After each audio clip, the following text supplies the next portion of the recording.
अली ने बंगले में दाखिल होकर ड्राइंग रूम में चारों तरफ देखा, फिर कहा, मैं दिन के उजाले में गया था, यहाँ की बत्तियां बुझी हुई थी। वापस आया हूं तो घर रोशन है। किसी के घर में रोशनी करना नेकी है, मगर नेकी करके छुपना नेकी को बर्बाद करना है। सामने आ जाओ। वो राहदारी वाले दरवाजे से ड्राइंग रूम में आई, फिर उसके सामने तनकर बोली, कहाँ से आ रहे हो? शादी कर लो फिर ये सवाल करना। लेकिन तुम तो घर में ज़बरदस्ती घुसकर बनने वाली बीवी की रिहर्सल शुरू कर चुकी हो। शट अप, काम की बातें करो। चलो काम की बात बताओ। मेरी गैर मौजूदगी में यहाँ क्या कर रही हो? लहू के धब्बे मिटाने आई हूँ। सोचा अक्सर कातिल वारदात के दौरान कोई ना कोई हमाकत कर जाती हैं। ज़रा अपना लिबास देखो, कहीं खून के धब्बे ना रह गए हों। वसते हुए बोला, क्यों नफ्सियाती हरबा इस्तेमाल करके इकबाल जुर्म कराना चाहती हो? अपने घर बुलाकर भी पूछती तो साफ साफ कह देता कि मैंने मेजर को ऊपर पहुंचा दिया है। वह हैरानी से पीछे हटकर बोली, तुम कबूल करते हो कि तुमने उसे कत्ल किया है? हाँ किया है। मालूम होता है तुम अब तक कातिल को ढूंढ ढूंढ कर परेशान हो रही थी। मेरा इंतजार कर लेती तो परेशानी ना होती। तुमने हमारा महाज कमज़ोर किया है। ये कहते उसने कराटे का एक हाथ रसीद किया। अली ने हाथ रोक दिया। उसने दूसरे हाथ से हमला किया। अली ने जिस अंदाज में उसके दोनों हमले रोके, इस अंदाज ने सानी को चौंका दिया। ऐसा लगा जैसे इस तरह की लड़ाई पहले भी हो चुकी है। अली उसकी ज़हनी उलझनों को समझ रहा था। उसने मौका से फ़ायदा उठाते हुए कहा, तुम्हें बताया गया है कि हमला नाकाम होते ही समरसॉल्ट किक मारना चाहिए। वो फिर चौंक गई। सोनिया मामा ने यही सिखाया था। वह भूल चुकी थी कि किसने सिखाया है, लेकिन सीखा हुआ सबक याद था। अभी वह अचानक फिजा में समरसॉल्ट करके अली को किक मारना चाहती थी, लेकिन जिसे मारना चाहती थी वही मारने और हमले करने के दावपेच बता रहा था।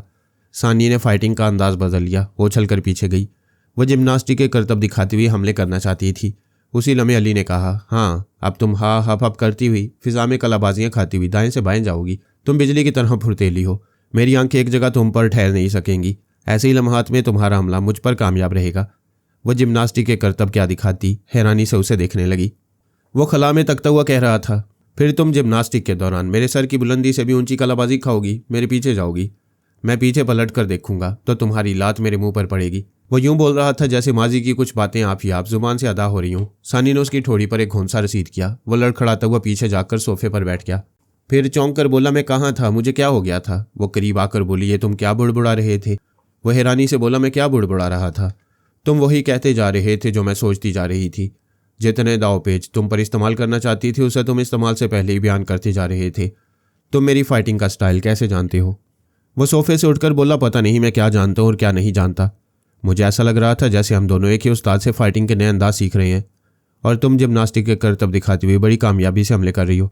वो दोनों हाथों से सर थाम कर बोली, ताज्जुब है, मुझे भी कुछ ऐसा ही लग रहा था। वो सोफे पर बैठ गई। फिर सर उठाकर बोली, तुम कौन हो? जब से तुम्हारा सामना हुआ है तब से मेरे अंदर कुछ होने लगा है। समझ में नहीं आता क्या होने लगता है। कभी तुम दुश्मन लगते हो, कभी मेरी रगों में लहू की तरह दौड़ने लगते हो। अली उसके पास बैठ गया और उसके शाने पर हाथ रखकर बोला, दिमाग पर जोर ना दो। अगर हमारे एक दूसरे से गहरा ताल्लुक है तो हमें रफ्ता रफ्ता मालूम हो जाएगा। वो बोली, ये कैसी अजीब बात है। हम खुद को शऊरी तौर पर पहचानते हुए भी नहीं पहचान रहे हैं। हमारे लाशऊर में कोई बात हमें इशारा दे रही है कि हम जो नज़र आ रहे हैं वो नहीं है। हम अपनी मौजूदा शनाख्त से मुख्तलिफ हैं। हाँ, ये बात यूं भी समझ में आती है कि मैं इस दुनिया में अकेला हूँ। ना माँ बाप हैं, ना रिश्तेदार हैं। वह बोली, बिल्कुल यही मेरे साथ है। मैंने कई बार सोचा कि मेरा नाम सिल्वाना जोसेफ है तो मेरा बाप जोसेफ कहाँ है, माँ कहाँ गुम हो गई। मैंने जॉन लंबोर्डा से कहा था कि मेरे वालिदैन मर चुके हैं। मेरा कोई नहीं है, लेकिन अकल नहीं मानती।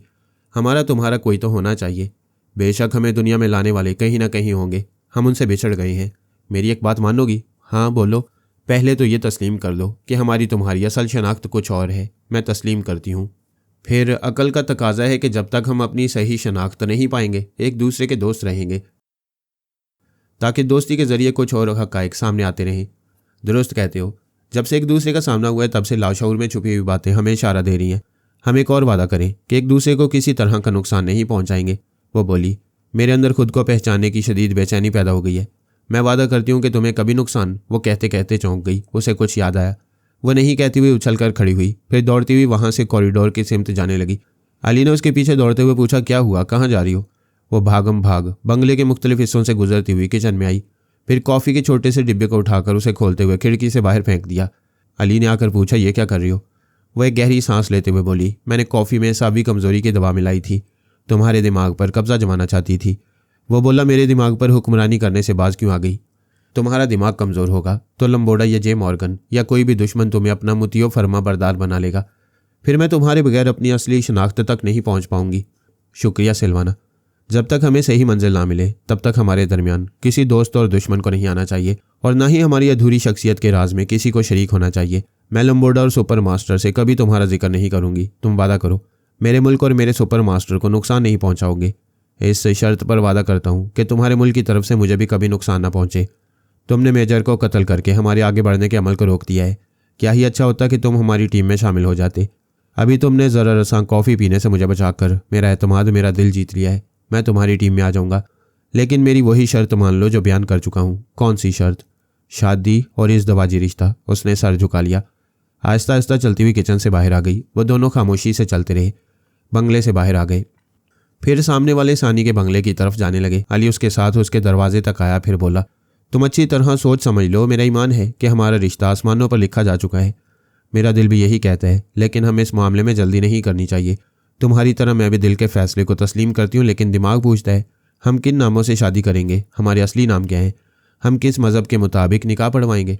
क्या मैं वाकई ईसाई हूँ? क्या तुम सचमुच यहूदी हो? हम कोई भी हों, हमारे सीने में वही दिल और सर में वही दिमाग और बदन में वही रूह है जो पैदाइश के वक्त थी। हमारे अंदर जो हमारा असल मज़हब छुपा हुआ है उसे कोई नहीं निकाल सकता। ये दुरुस्त है, फिर भी मुझे सोचने दो। अच्छी बात है, पूरे एतमाद और जहानत से सोचकर फैसला करो। मैं जा रहा हूँ, कल मुलाकात होगी। उसने अपना हाथ बढ़ाया ताकि सानी अपना हाथ पेश करे। वो झिझकती हुई बोली, मेरे बंगले में तुम्हारी हैसियत मुलाजिम की है, आसपास के बंगलों से हमें देखा जा रहा होगा। वो पीछे हटकर बोला, तो फिर चलूँ? Good night. अभी नहीं, मैंने रात का खाना नहीं खाया है और शायद तुमने भी नहीं। हाँ, भूख तो लगी है। मार्था फ्रिज में खाना रख कर गई है, मैं गर्म करके लाती हूँ। तुम डाइनिंग रूम में बैठो। वो उसके साथ किचन की तरफ चलते हुए बोला, मैं डाइनिंग रूम में तन्हा रहूँगा, मगर तसव्वुर में तुम्हें देखता रहूँगा। बेहतर है तुम्हारे साथ रहूँ और तुम्हें निगाहों के सामने देखता रहूँ। वह मुस्कुराने लगी। दिल ही दिल में सोचने लगी, मुझे तेल अवीव में अभी सिर्फ 12 घंटे गुजरे हैं। इतने कम वक्त में पॉल मेरे दिल और दिमाग पर छा गया है। अरे हाँ, मैंने अभी तक इसका मौजूदा नाम नहीं पूछा है। ख्वामखा से पॉल कह रही हूँ। वो किचन के दरवाजे पर रुक गई, फिर बोली, तुम्हें अपना पैदाइशी नाम याद नहीं है? लेकिन पॉल का बहरूप इख्तियार करने से पहले तुम्हारा नाम क्या था?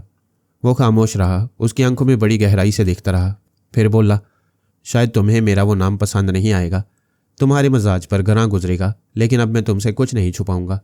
ये मेरा दिल कहता है कि मुझसे कुछ नहीं छुपाओगे। तुम मुझ पर अपनों की तरह एतमाद करने लगे हो। तुमसे भी यही चाहता हूँ कि अपना समझकर मेरा नाम सुनो और मुझे दुश्मन ना समझो। मेरा नाम जॉन लम्बोर्डा के लिए जहरीला तीर है। मैं पॉल हैरिसन से पहले कार्मन हेराल्ड कहलाता था। सानी के दिमाग को एक झटका सा लगा। वो पीछे हटकर दीवार से लग गई। जिस कार्मन को कत्ल करने आई थी, जिससे लम्बोर्डा की शिकस्त का बदला लेना चाहती थी और जिसे गोल्डन ब्रेन्स की टीम से निकालकर उसे कत्ल करना या अपना गुलाम बनाना चाहती थी, वह सुबह से उसे उल्लू बनाता रहा था। सानी ने दोनों मुठ्ठियां भींच लीं, तेवर बदल गए। रात तंजीम के हेडक्वार्टर में बड़ी गर्मा गर्मी थी। हमाद पारस ने ऑपोजिशन के बहुत बड़े लीडर को दर्जनों ठोस सबूत के साथ गिरफ्तार कराया था। कैलाश राठौर ऑपोजिशन का ऐसा पहाड़ था जिसे पुलिस और फौज वाले भी काट नहीं सकते थे। उसके जुराइम के सबूत अक्सर नहीं मिलते थे। अगर मिलते तो आला हुक्मरान सियासी मजबूरियों के बायस तमाम सबूत मिटा देते, क्योंकि इक़्तिदार में रहने वाले हुक्मरानों की बहुत सी कमज़ोरियाँ कैलाश के हाथों में रहती थीं। अब भी मसला दरपेश था। पारस ने कैलाश से तहरीरी तौर पर उसके तमाम जुराइम को कबूल कराया था। उसकी हवेली के तय खानों से दर्जनों सबूत उसके खिलाफ हासिल किए थे, लेकिन हुक्मरान पार्टी के और अपोजिशन पार्टी के आला ओहदेदार रात तंजीम के आला अफसरान पर दबाव डाल रहे थे कि कैलाश का मामला दबा दिया जाए। उसकी गिरफ्तारी और इकबाल जुर्म की खबरों को प्रेस में जाने से रोक दिया गया। अमेरिका और इसराइल की तरफ से भी राठौर की हमायत में मशवरे आ रहे थे कि इस वाक़े को हमाद और कैलाश राठौर के ज़ाती झगड़े पर महमूल किया जाए।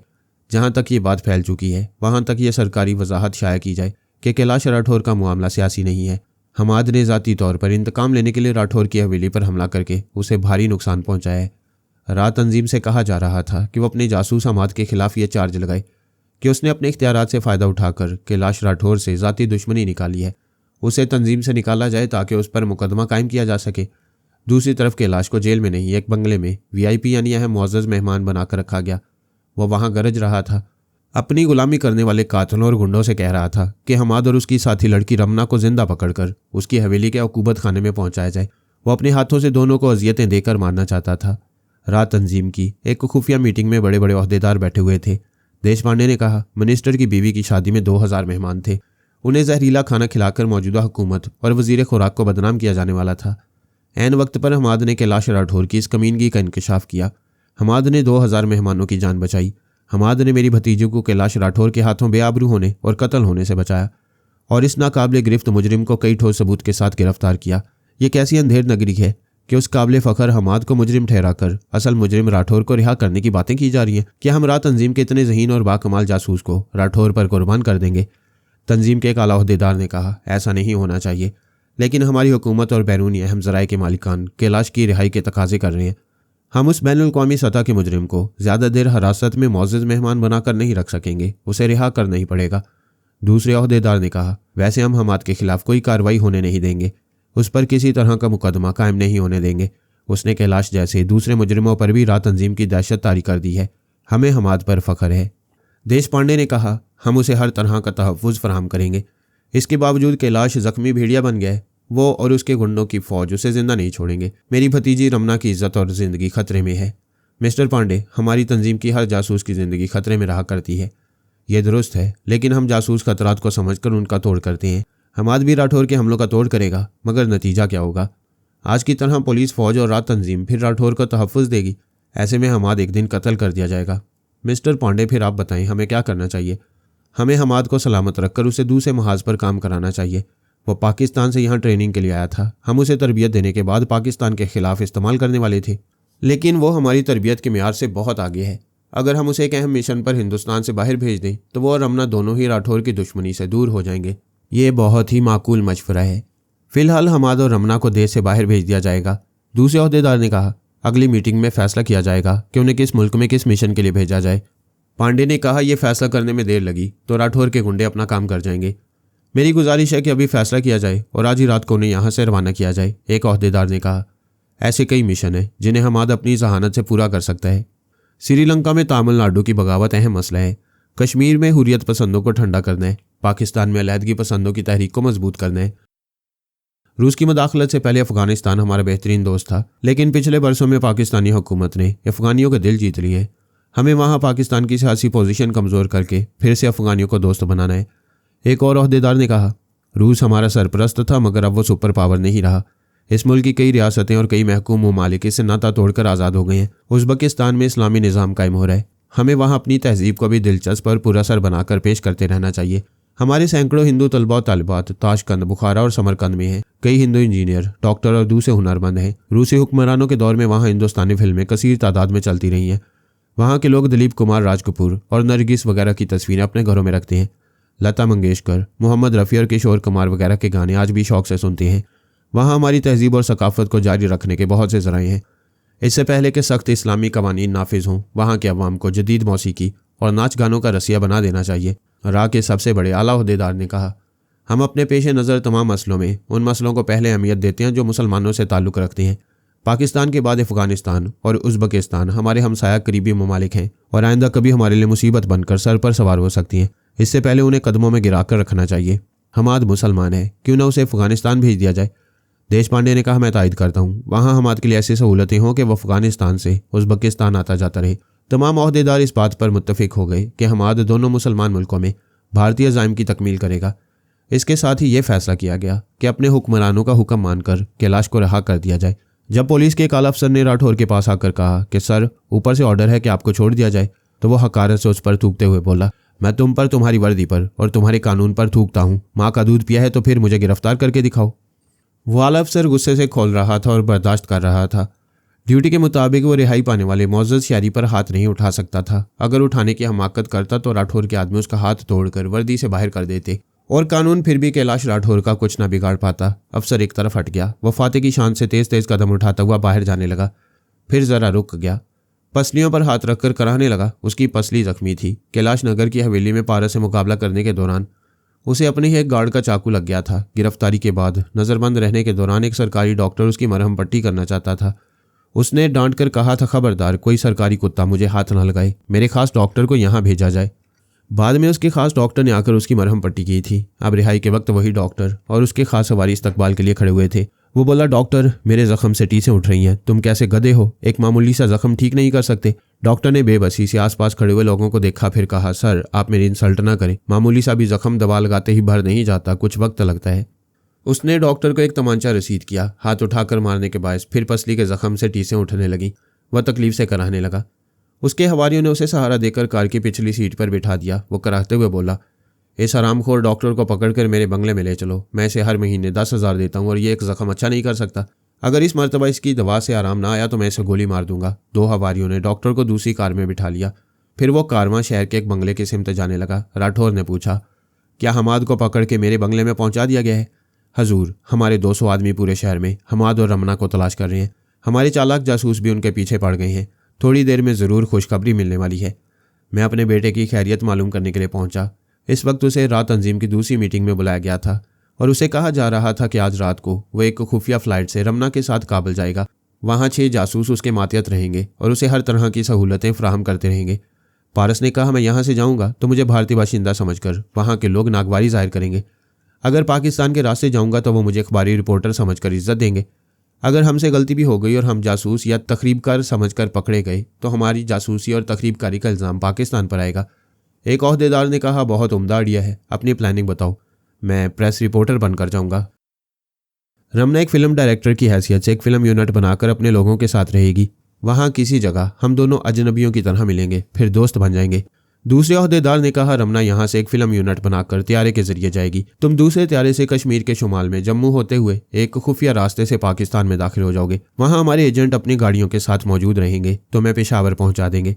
पेशावर में हमारा एक एजेंट तुम्हारे लिए पाकिस्तानी शहरी होने के कागजात, पासपोर्ट और प्रेस रिपोर्टर होने के सबूत में ज़रूरी कागजात तुम्हें देगा। तुम वहाँ से बाय रोड पेशावर जाओगे।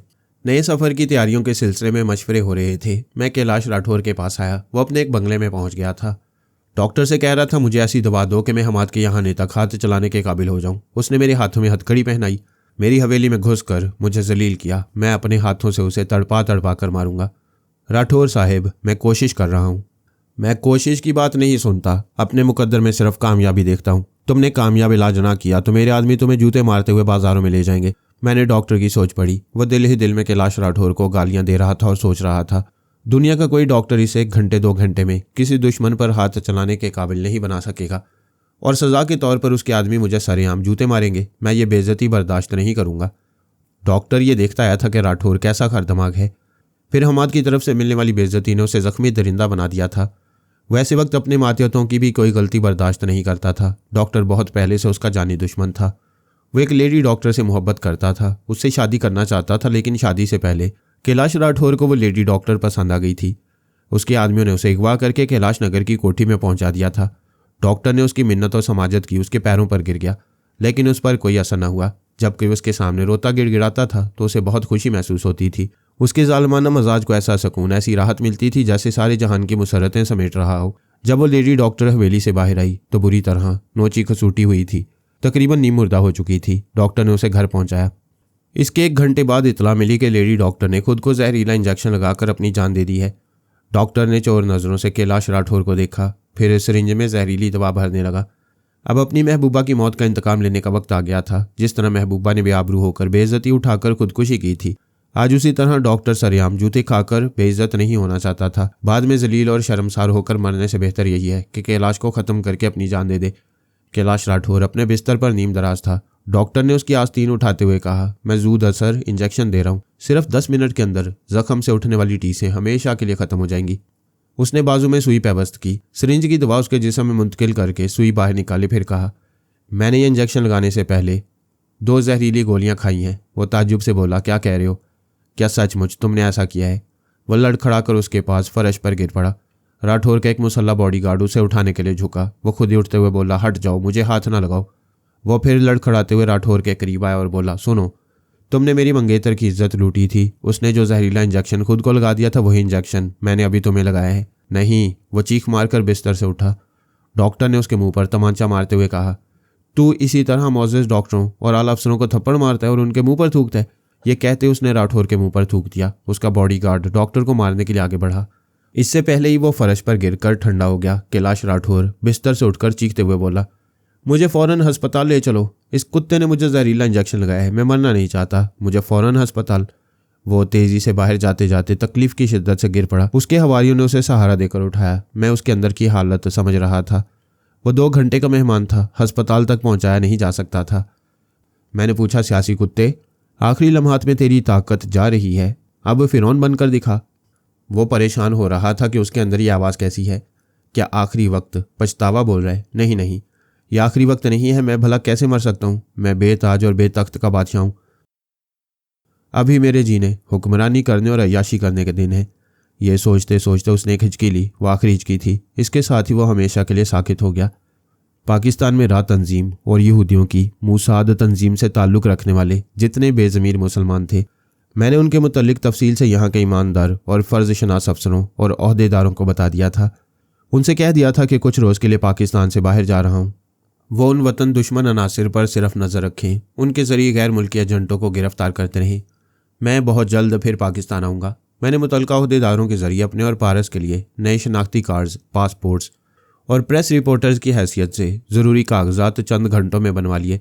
इन ओहदेदारों ने टेलीफोन के ज़रिए अफ़गानिस्तान की अबूरी हुकूमत के ओहदेदारों को इतला दी कि अरसलान और हमाद नामी 2 सहाफ़ी आ रहे हैं। वहाँ उन दोनों की आमदोरफ्त के लिए सहूलतें फराहम की जाएं। दूसरी सुबह पेशावर में पारस से मेरी मुलाकात हुई। वहाँ एक भारतीय जासूस जो मुसलमान बनकर रहता था, उसने हमाद पारस के नाम से पाकिस्तानी पासपोर्ट और दीगर ज़रूरी कागजात बनाए थे। उसने पारस को एक मकान का पता दिया था। वहाँ हम बाप बेटे गए। इस मकान में 3 अफराद थे। उन्होंने पारस के साथ मुझे देखकर पूछा, मिस्टर हमाद, ये कौन है? पारस ने कहा, ये मेरा नया दोस्त है, आज ही मुलाकात हुई है। अगली मंजिलों में ये हमारा हमसफ़र होगा। तुम बताओ, पासपोर्ट और कागजात तैयार हैं? दूसरे शख्स ने उसे पासपोर्ट और कागजात देते हुए कहा, तुम्हें किसी अजनबी के साथ यहाँ नहीं आना चाहिए था। पारस ने पासपोर्ट देखते हुए कहा, यह तो जाली पासपोर्ट है, मेरी तस्वीरें भी नहीं है। तीसरे शख्स ने कहा, हमें बताया गया था कि तुम अपनी तस्वीरें लेकर आ रहे हो। हाँ, वो तस्वीरें मैं लाया था। उन्हें मैंने इस पासपोर्ट और कागजात में लगा दिया जो मेरे इस दोस्त अरसलान ने मेरे लिए बनाए हैं। जब तुम्हारा राब्ता अपने दोस्त से था तो हमें परेशान क्यों किया? ये मालूम करने के लिए कि तुम लोग कौन हो, यहाँ किस हैसियत से रहते हो और ऐसे क्या ज़राए हैं कि जाली काम करते हो। हिंदू हो मगर कभी गिरफ्तार नहीं होते। वह तीनों परेशान हो गए। एक ने पूछा, तुम कौन हो? मैं हमाद नहीं हूँ, एक मामूली सा पाकिस्तानी हूँ।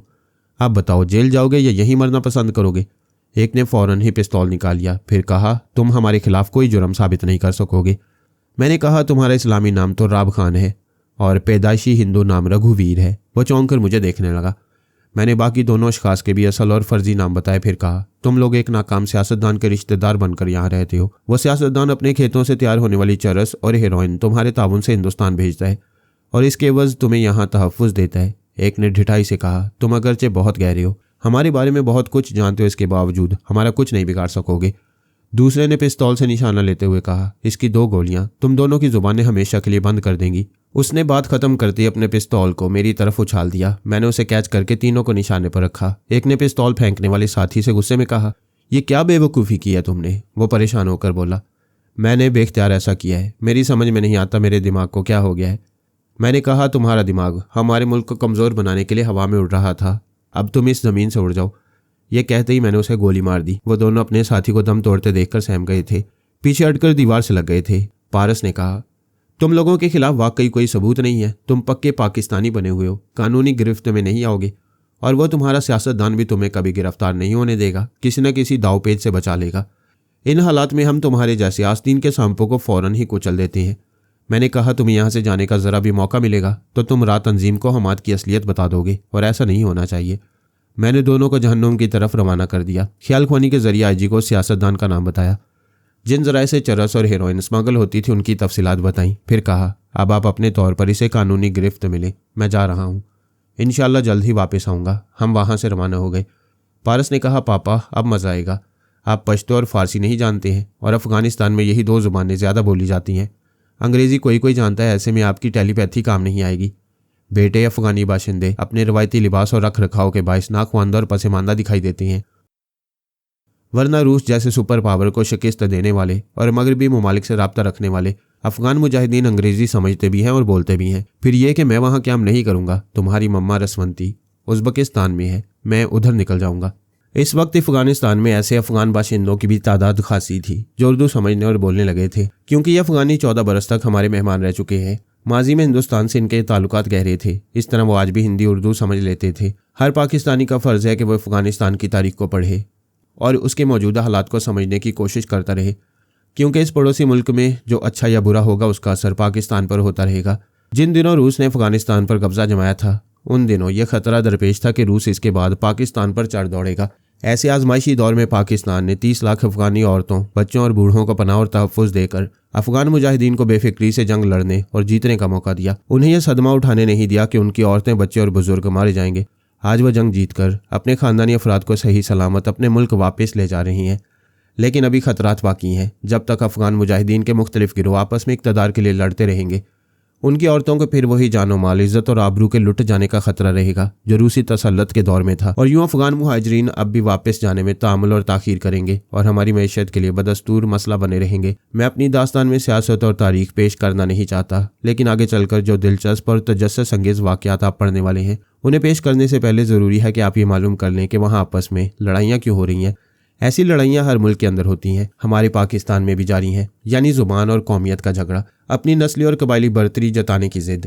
अफगानिस्तान के मगरबी सूबों और शहरों में फ़ारसी ज़ुबान बोली जाती है, क्योंकि ये इलाके ईरान से करीब तर हैं। ये ज़ुबान रफ्ता रफ्ता पूरे अफगानिस्तान में समझी और बोले जाने लगी। ये वहाँ की पश्तो ज़ुबान के मुकाबिल है। बहरहाल ऐसे ही हालात में हम बाप बेटे इस मुल्क की सरहद के करीब मीरान शाह पहुँच गए। इस शहर में पाक अफगान की बड़ी बड़ी तंजीमों के दफातर और असला के ज़खायर हैं। इसे जंगी हेडक्वार्टर कहा जा सकता है, क्योंकि रूस से लड़ी जाने वाली 14 साला जंग को इसी शहर से कंट्रोल किया जाता था। आज भी जिस तरह दुकानों में खाने पीने और रोज़मर्रा ज़रूरियात की चीज़ें मिलती हैं, उसी तरह क्लाशनकोफ, मशीन गन्ने, टीटी और दूसरे आतिशी असला और उनकी गोलियां खुलेआम यहाँ से खरीदी जा सकती हैं। यहाँ हमारी मुलाकात जलाल शाह से हुई। पाक अफगान राब्ता का जो शोबा है, जलाल शाह उस शोबे का एक ख़ास आदमी था और हमारे लिए गाइड मुकर्रर किया गया था। हम किसी भी मुल्क में गाइड के बगैर जाती हैं, लेकिन ये इस्लामी मुल्क होने के बावजूद कोई अजनबी मुसलमान महफूज नहीं रह सकता था। अगर हम एक कबीले के इलाके से गुजरते तो वो हमें दूसरे कबीले का जासूस या तखरीबकार समझ लेता। फिर सबसे बड़ी खराबी ये थी कि एक आम आदमी के पास भी असला होता था। उनमें पता नहीं कौन बदनीयत होता, हमसे रकम छीनने के लिए गोली चला देता। ऐसे में जलाल शाह जैसा गाइड दूर से सुलह की झंडी की तरह इशारा करता था और बोलता था, पहले मुहासबा करो, इसके बाद इत्मीनान ना हो तब गोली चलाओ। हम वहाँ से गुलाम खान की तरफ चले। गुलाम खान एक गांव का नाम है, पता नहीं ऐसा नाम क्यों रखा गया है, जबकि खान किसी के गुलाम नहीं होते। वो ज़बरदस्त खान होते हैं या मोहब्बत खान होते हैं। वहाँ 2 छोटे छोटे खूंटों से एक रस्सी बंधी हुई दिखाई दी। हमें बताया गया कि यह पाकिस्तान और अफगानिस्तान की सरहद है। मैंने दुनिया के कितने ही मुल्कों की सरहदें देखी हैं। कहीं तार कांटों से सरहदी लाइन बनाई गई है, कहीं 2 मुल्कों के दरमियान दीवारें उठा दी गई हैं। अगर आपस में अच्छे ताल्लुकात हों तो तार कांटों, तोपों और बंदूकों की ज़रूरत नहीं होती, एक रस्सी से काम चल जाता है। और कुरानी हुक्म की तामील होती है कि अल्लाह की रस्सी को मजबूती से पकड़ो। वो सरहदी रस्सी सबूत था कि दोनों मुल्कों के मुसलमानों ने रस्सी को मजबूती से पकड़ा हुआ है। हमने गांव गुलाम खान में दाखिल होते ही उन शोहदा का कब्रिस्तान देखा जो 14 बरस तक जंग लड़ते रहने के दौरान शहीद होते रहे थे। इस गांव के एक हिस्से में असला का भी कब्रिस्तान है, जहां इस्तेमाल शुदा त्यारा शिकन मिसाइलों का अंबार लगा हुआ था। रॉकेट लॉन्चर, बड़े बड़े स्किड मिसाइल, टैंक, बख्तरबंद गाड़ियां और हेलीकॉप्टर वगैरह के ढांचे पड़े हुए थे। वहां दूर तक इतना फौलाद बिखरा हुआ था कि एक फौलाद का कारखाना तैयार हो सकता था। इस गांव में शाम हो गई। गाइड ने कहा, रात को सफर करने में खतरा है, बेहतर है रात यहाँ गुजारी जाए। पारस ने कहा, मिस्टर जलाल शाह, तुमने कहा था यहाँ अजनबियों को देखकर सवाल जवाब से पहले गोली नहीं चलाई जाती है, फिर खतरा कैसा? उसने जवाब दिया, यहाँ से खोस्त के मशरकी इलाकों तक जिस कबीले के लोग आबाद हैं उनका पेशा डकैती और राजधानी है। उनमें शुरफा और अमन पसंद लोग भी हैं, लेकिन रात की तारीकी में डाकू ही मिलेंगे। गांव के सिरे पर लकड़ी का एक कॉटेज था, हमने वहां क्याम किया। कहीं कॉटेज से ज़रा फासले पर एक नाला बह रहा था। मैंने इस नाले के पानी में 2 गाड़ियों को आते जाते देखा। अपने गाइड से पूछा, ये गाड़ियाँ नाले से क्यों गुजर रही हैं? उसने कहा, यहाँ से खोस्त तक कोई कच्ची या पक्की सड़क नहीं है। पहाड़ी इलाके में यही एक नाला है जिसमें से आमदोरफ्त जारी रहती है। एक कबीले के सरदार ने हमें रात के खाने पर मदऊ किया था। गाइड जलाल शाह ने कहा, मैंने आप दोनों की तरफ से दावत कबूल कर ली है। हालांकि यह सरदार तुर्रम खान कोई अच्छा शख्स नहीं है। आपको इस मुल्क में ऐसे मुजाहिदीन भी मिलेंगे जिन्होंने जिहाद में कभी हिस्सा नहीं लिया, जंग के दौरान भागकर पाकिस्तान या ईरान चले गए। अब यहाँ वापस आकर फ़ख्र से कहते हैं कि उन्होंने रूसियों को मार भगाया है। शहर में कितनी ही रात गुजरे, वीरानी का एहसास नहीं होता, लेकिन वहाँ रात का अंधेरा फैलते ही यूं लगा जैसे आधी रात हो गई है। देर तक गहरा सन्नाटा और गहरी तारीकी थी। हमारी रिहाइशगाह के बाहर किसी इंसानी वजूद का पता नहीं चलता था। जिन्हें दिन की रोशनी में देखा था वो अंधेरों में गुम हो गए थे। जलाल शाह ने तुर्रम खान की दावत इसलिए कबूल कर ली थी कि इस मुल्क के मौजूदा हालात में किसी की मुखालफत मोल लेना अच्छी बात नहीं थी। रात के 8 बजे हम जलाल शाह के साथ रिहाइशगाह से निकले। बाहर दूर दूर मकानों में लालटेन या चिरागों की रोशनियां झलक रही थी। हम तीनों के पास टॉर्च और भरी हुई गन्ने थी। प्रेस रिपोर्टर होने की हैसियत से कैमरा और नन्ना सा कैसेट रिकॉर्डर भी था। दरअसल तुर्रम खान ने इसलिए मदऊ किया था कि हम मुजाहिदीन के कमांडर की हैसियत से उसकी तस्वीरें उतारेंगे और उसका इंटरव्यू रिकॉर्ड करेंगे। नाले के उस पार एक शिकस्ता सी हवेली में उसकी रिहाइश थी। हवेली के बाहर 2 बड़े ट्रक और दूसरी गाड़ियां थी। चंद मुसल्लह अफराद हमारे इस्तकबाल के लिए बादब खड़े हुए थे। तुर्रम खान ने दरवाजे से बाहर आकर हमारा इस्तकबाल किया। बड़ी गर्म जोशी से मुसाफिया करते हुए बोला, खुश आमदीद पाकिस्तानी ब्रादर, खुश आमदीद। आप पश्तो जानते हैं या फारसी या फिर अंग्रेजी में गुफ्तगू करूं? जलाल शाह ने कहा, अंग्रेज़ी मुनासिब रहेगी। वो अंग्रेज़ी बोलते हुए हमें हवेली के एक बड़े सहन में ले आया। वहाँ फर्शी नशिस्त के लिए दरियों पर चांदनी बिछी हुई थी। दस्तरख्वान पर अनवाउ इकसाम के खाने चुने हुए थे। उनकी खुशबू इश्तहा अंगेज थी। दस्तरख्वान के तरफ रंग बिरंगे मलबूसात में कनीज़ें खड़ी हुई थी। उनके हाथों में मोर के परों के बड़े बड़े पंखे थे। वो हमें पंखा झलने और एक भूख खत्म होने के बाद दूसरी भूख बढ़ाने के लिए मामूर की गई थी। तुरम खान ने एक मुकम्मल अलिफ लैलवी शाहाना माहौल पैदा किया था। उसने पारस से पूछा, क्या ये माहौल पसंद आया? पारस ने मेरी तरफ इशारा करते हुए कहा, ये मेरे बुजुर्ग हैं, पसंदीदगी जाहिर करूंगा तो तमंचा मारेंगे और ख़ुद पसंद करने की राह निकालेंगे। मैंने मुस्कुरा कर कहा, तुर्रम खान साहब, मेरी उम्र हमारे से कुछ ज़्यादा है, इसलिए ये मुझे बुजुर्ग कहता है। भला ऐसे माहौल में कोई बुजुर्ग रहता है? पारस ने कहा, बुजुर्ग नहीं रह पाता, फ़ौरन जवान हो जाता है। तुर्रम खान ने हंसते हुए कहा, ये मिस्टर हमाद बड़े जिंदा दिल हैं। वैसे मैंने आप लोगों की खिदमत के लिए कनीज़ें इसलिए रखी हैं कि आपको इस मुल्क में औरतें शायद ही कहीं नजर आएंगी। पारस ने कहा, बहुत बाज़ौक हैं आपने इस खुश्क ज़मीन पर इन कनीज़ों को खुश्क मेवी की तरह पैदा किया है। वह मुजाहिद और गाजी कहलाने के लिए औरतों की रिश्वत पेश कर रहा था। खाने के दौरान कह रहा था, खूब सेर होकर खाओ ब्रदर, कोई चीज़ कम हो तो बताओ, अभी पूरी हो जाएगी, बोलो कमी है। पारस ने फिर मेरी तरफ इशारा करके कहा, मिस्टर अरसलान को मैं अपना बाप समझता हूँ, यहाँ सिर्फ माँ की कमी है। मैंने उसे घूर कर देखा। तुर्रम खान ने हंसते हुए कहा, भाई बड़े जिंदा दिल हो, मेरी तरफ से इजाज़त है, जिसे चाहे अपनी माँ बना लो। फिर उसने मुझसे पूछा, क्यों मिस्टर अरसलान, इन हसीनाओं में से कौन सी पसंद है? मैंने कहा, मैं इल्म नजूम जानता हूँ, मेरा इल्म कहता है इनमें से जिसका नाम तूबा खानम है वही मुझे पसंद आएगी। उसे अचानक ठुसका लगा, मुंह के अंदर से लुकमा बाहर निकल पड़ा। उसे खांसते देखकर एक कनीज़ ने पानी का गिलास बढ़ाया। वो पानी पीने के दौरान चोर नज़रों से मुझे देखते हुए सोच रहा था, ये अजनबी मेहमान तूबा खानम के मुतल्लिक कैसे जानता है? नहीं, ये शायद कुछ नहीं जानता। इसके इल्म ने सिर्फ इतना बता दिया होगा कि किसी तूबा खानम नामी खातून से रिश्ता करना चाहिए। मैं ख्वामखा घबरा रहा हूँ। वो पानी पीने के बाद गहरी सांस लेते हुए बोला, सॉरी, खाने में रोगन ज़्यादा होने से मुझे खांसी होने लगती है। पारस ने पूछा, मोअज़्ज़ज़ मेज़बान, रिश्ते की बात करें, इनमें से कोई तूबा खानम है? वो बोला, मुझे अफसोस है, इनमें से किसी का ये नाम नहीं है। पारस समझ गया कि मैंने मेज़बान के चोर ख्यालात में किसी तूबा खानम को पढ़ा है। उसने कहा, लेकिन मिस्टर अरसलान का इल्म कभी झूठ नहीं बोलता। सितारों की चाल बताती है कि जब अतारद एक कदम आगे बढ़कर मुश्तरी पर गालिब आएगा और मुश्तरी को बुखार आएगा तो वो खूबसूरत तूबा खानम बनकर इस हवेली में आकर हमसे मिलेगा। तुर्रम खान पहले कुछ परेशान हुआ और फिर बोला, मैं सितारों की चाल नहीं समझता, लेकिन सुना है सितारों की चाल भी गलत हो जाती है। कोई मुश्तरी मेरी हवेली में तूबा खानम बनकर नहीं आई है। फिर वो हंसते हुए बोला, वैसे ये क्या फजूल सी बात निकल पड़ी है, आप मेरे इंटरव्यू करें, तस्वीरें उतारें आपके अखबार के जरिए। दुनिया वालों को मालूम होना चाहिए कि मैं 14 बरस तक अपने मुल्क में दुश्मनों से लड़ता रहा हूँ। पारस ने कहा, मौलाना जलालुद्दीन हक्कानी, अहमद शाह मसूद और गुलबदीन हिकमत यार जैसे मुजाहिदीन के नाम सारी दुनिया जानती है। ये गाजी दुश्मन को मुल्क से भगाने के लिए आग और खून के दरिया से गुजरते रहे, लेकिन किसी ने तुर्रम खान मुजाहिद का नाम नहीं सुना है। आप आज तक मंजर आम पर क्यों नहीं आए? वो बोला, इसलिए कि दूसरे मुजाहिदीन के ग्रोहों से मेरा सियासी नजरियाती झगड़ा है। उन्होंने एक दूसरे से मिलकर मसालियाती कौंसल बनाई, उसमें मुझे शरीक नहीं किया। इस कौंसल के फार्मूले के मुताबिक यहाँ अबूरी हुकूमत कायम की। इस हुकूमत में भी मुझे कोई ओहदा नहीं दिया, लेकिन मैं नादान बच्चा नहीं हूँ। ऐसी सियासी चालें चलूंगा कि वो मुझे हुकूमत में शामिल करने पर मजबूर हो जाएंगे। मैंने कहा, हुकूमत जहानत से या कुव्वत बाजू से हासिल होती है, जिसके पास ये दो खूबियाँ नहीं होती वो बड़े मुल्कों के एजेंट या दलाल बनकर हुकूमत में अपने लिए जगह बनाते हैं। तुर्रम खान का चेहरा सुर्ख हो गया, तेवर बदल गए। उसने पूछा, तुम कहना क्या चाहते हो? यही कि अमेरिका बज़ाहिर अफगानिस्तान के मामले में खास दिलचस्पी नहीं ले रहा, मगर अकल कहती है कि जिस अमेरिका ने रूस को यहाँ से भगाने के लिए अरबों डॉलर खर्च किए, क्या वो अपने डॉलर सूद समेत वसूल नहीं करेगा? ये कहते ही मैं तुर्रम खान के दिमाग पर हावी हो गया। वो मेरी मर्जी के मुताबिक बोला, दुरुस्त कहते हो ब्रदर, अमेरिका और दूसरे मगरबी ममालिक चाहते हैं यहाँ इस्लामी निज़ाम राइज ना हो। 14 बरस पहले यहाँ जो मगरबी बेहयाई थी वो बदस्तूर रहे और अफगानिस्तान सुपर पावर के साए में हमसाया मुस्लिम ममालिक से इत्तेहाद ना रखे। यूँ ईरान, इराक, शाम, लुबनान और अरब ममालिक की तरह मुसलमान एक दूसरे की मुखालफत करते रहे। वो बोला, मुख्तसर ये कि मैं मगरबी ममालिक का दलाल हूँ। मैंने बेहयाई की इब्तदा करते हुए काबुल की अबूरी हुकूमत के एक ओहदेदार की बहन तूबा खानम को अगवा कराया है। गाइड जलाल शाह ने गुस्से से कहा, शर्म से मर जाओ।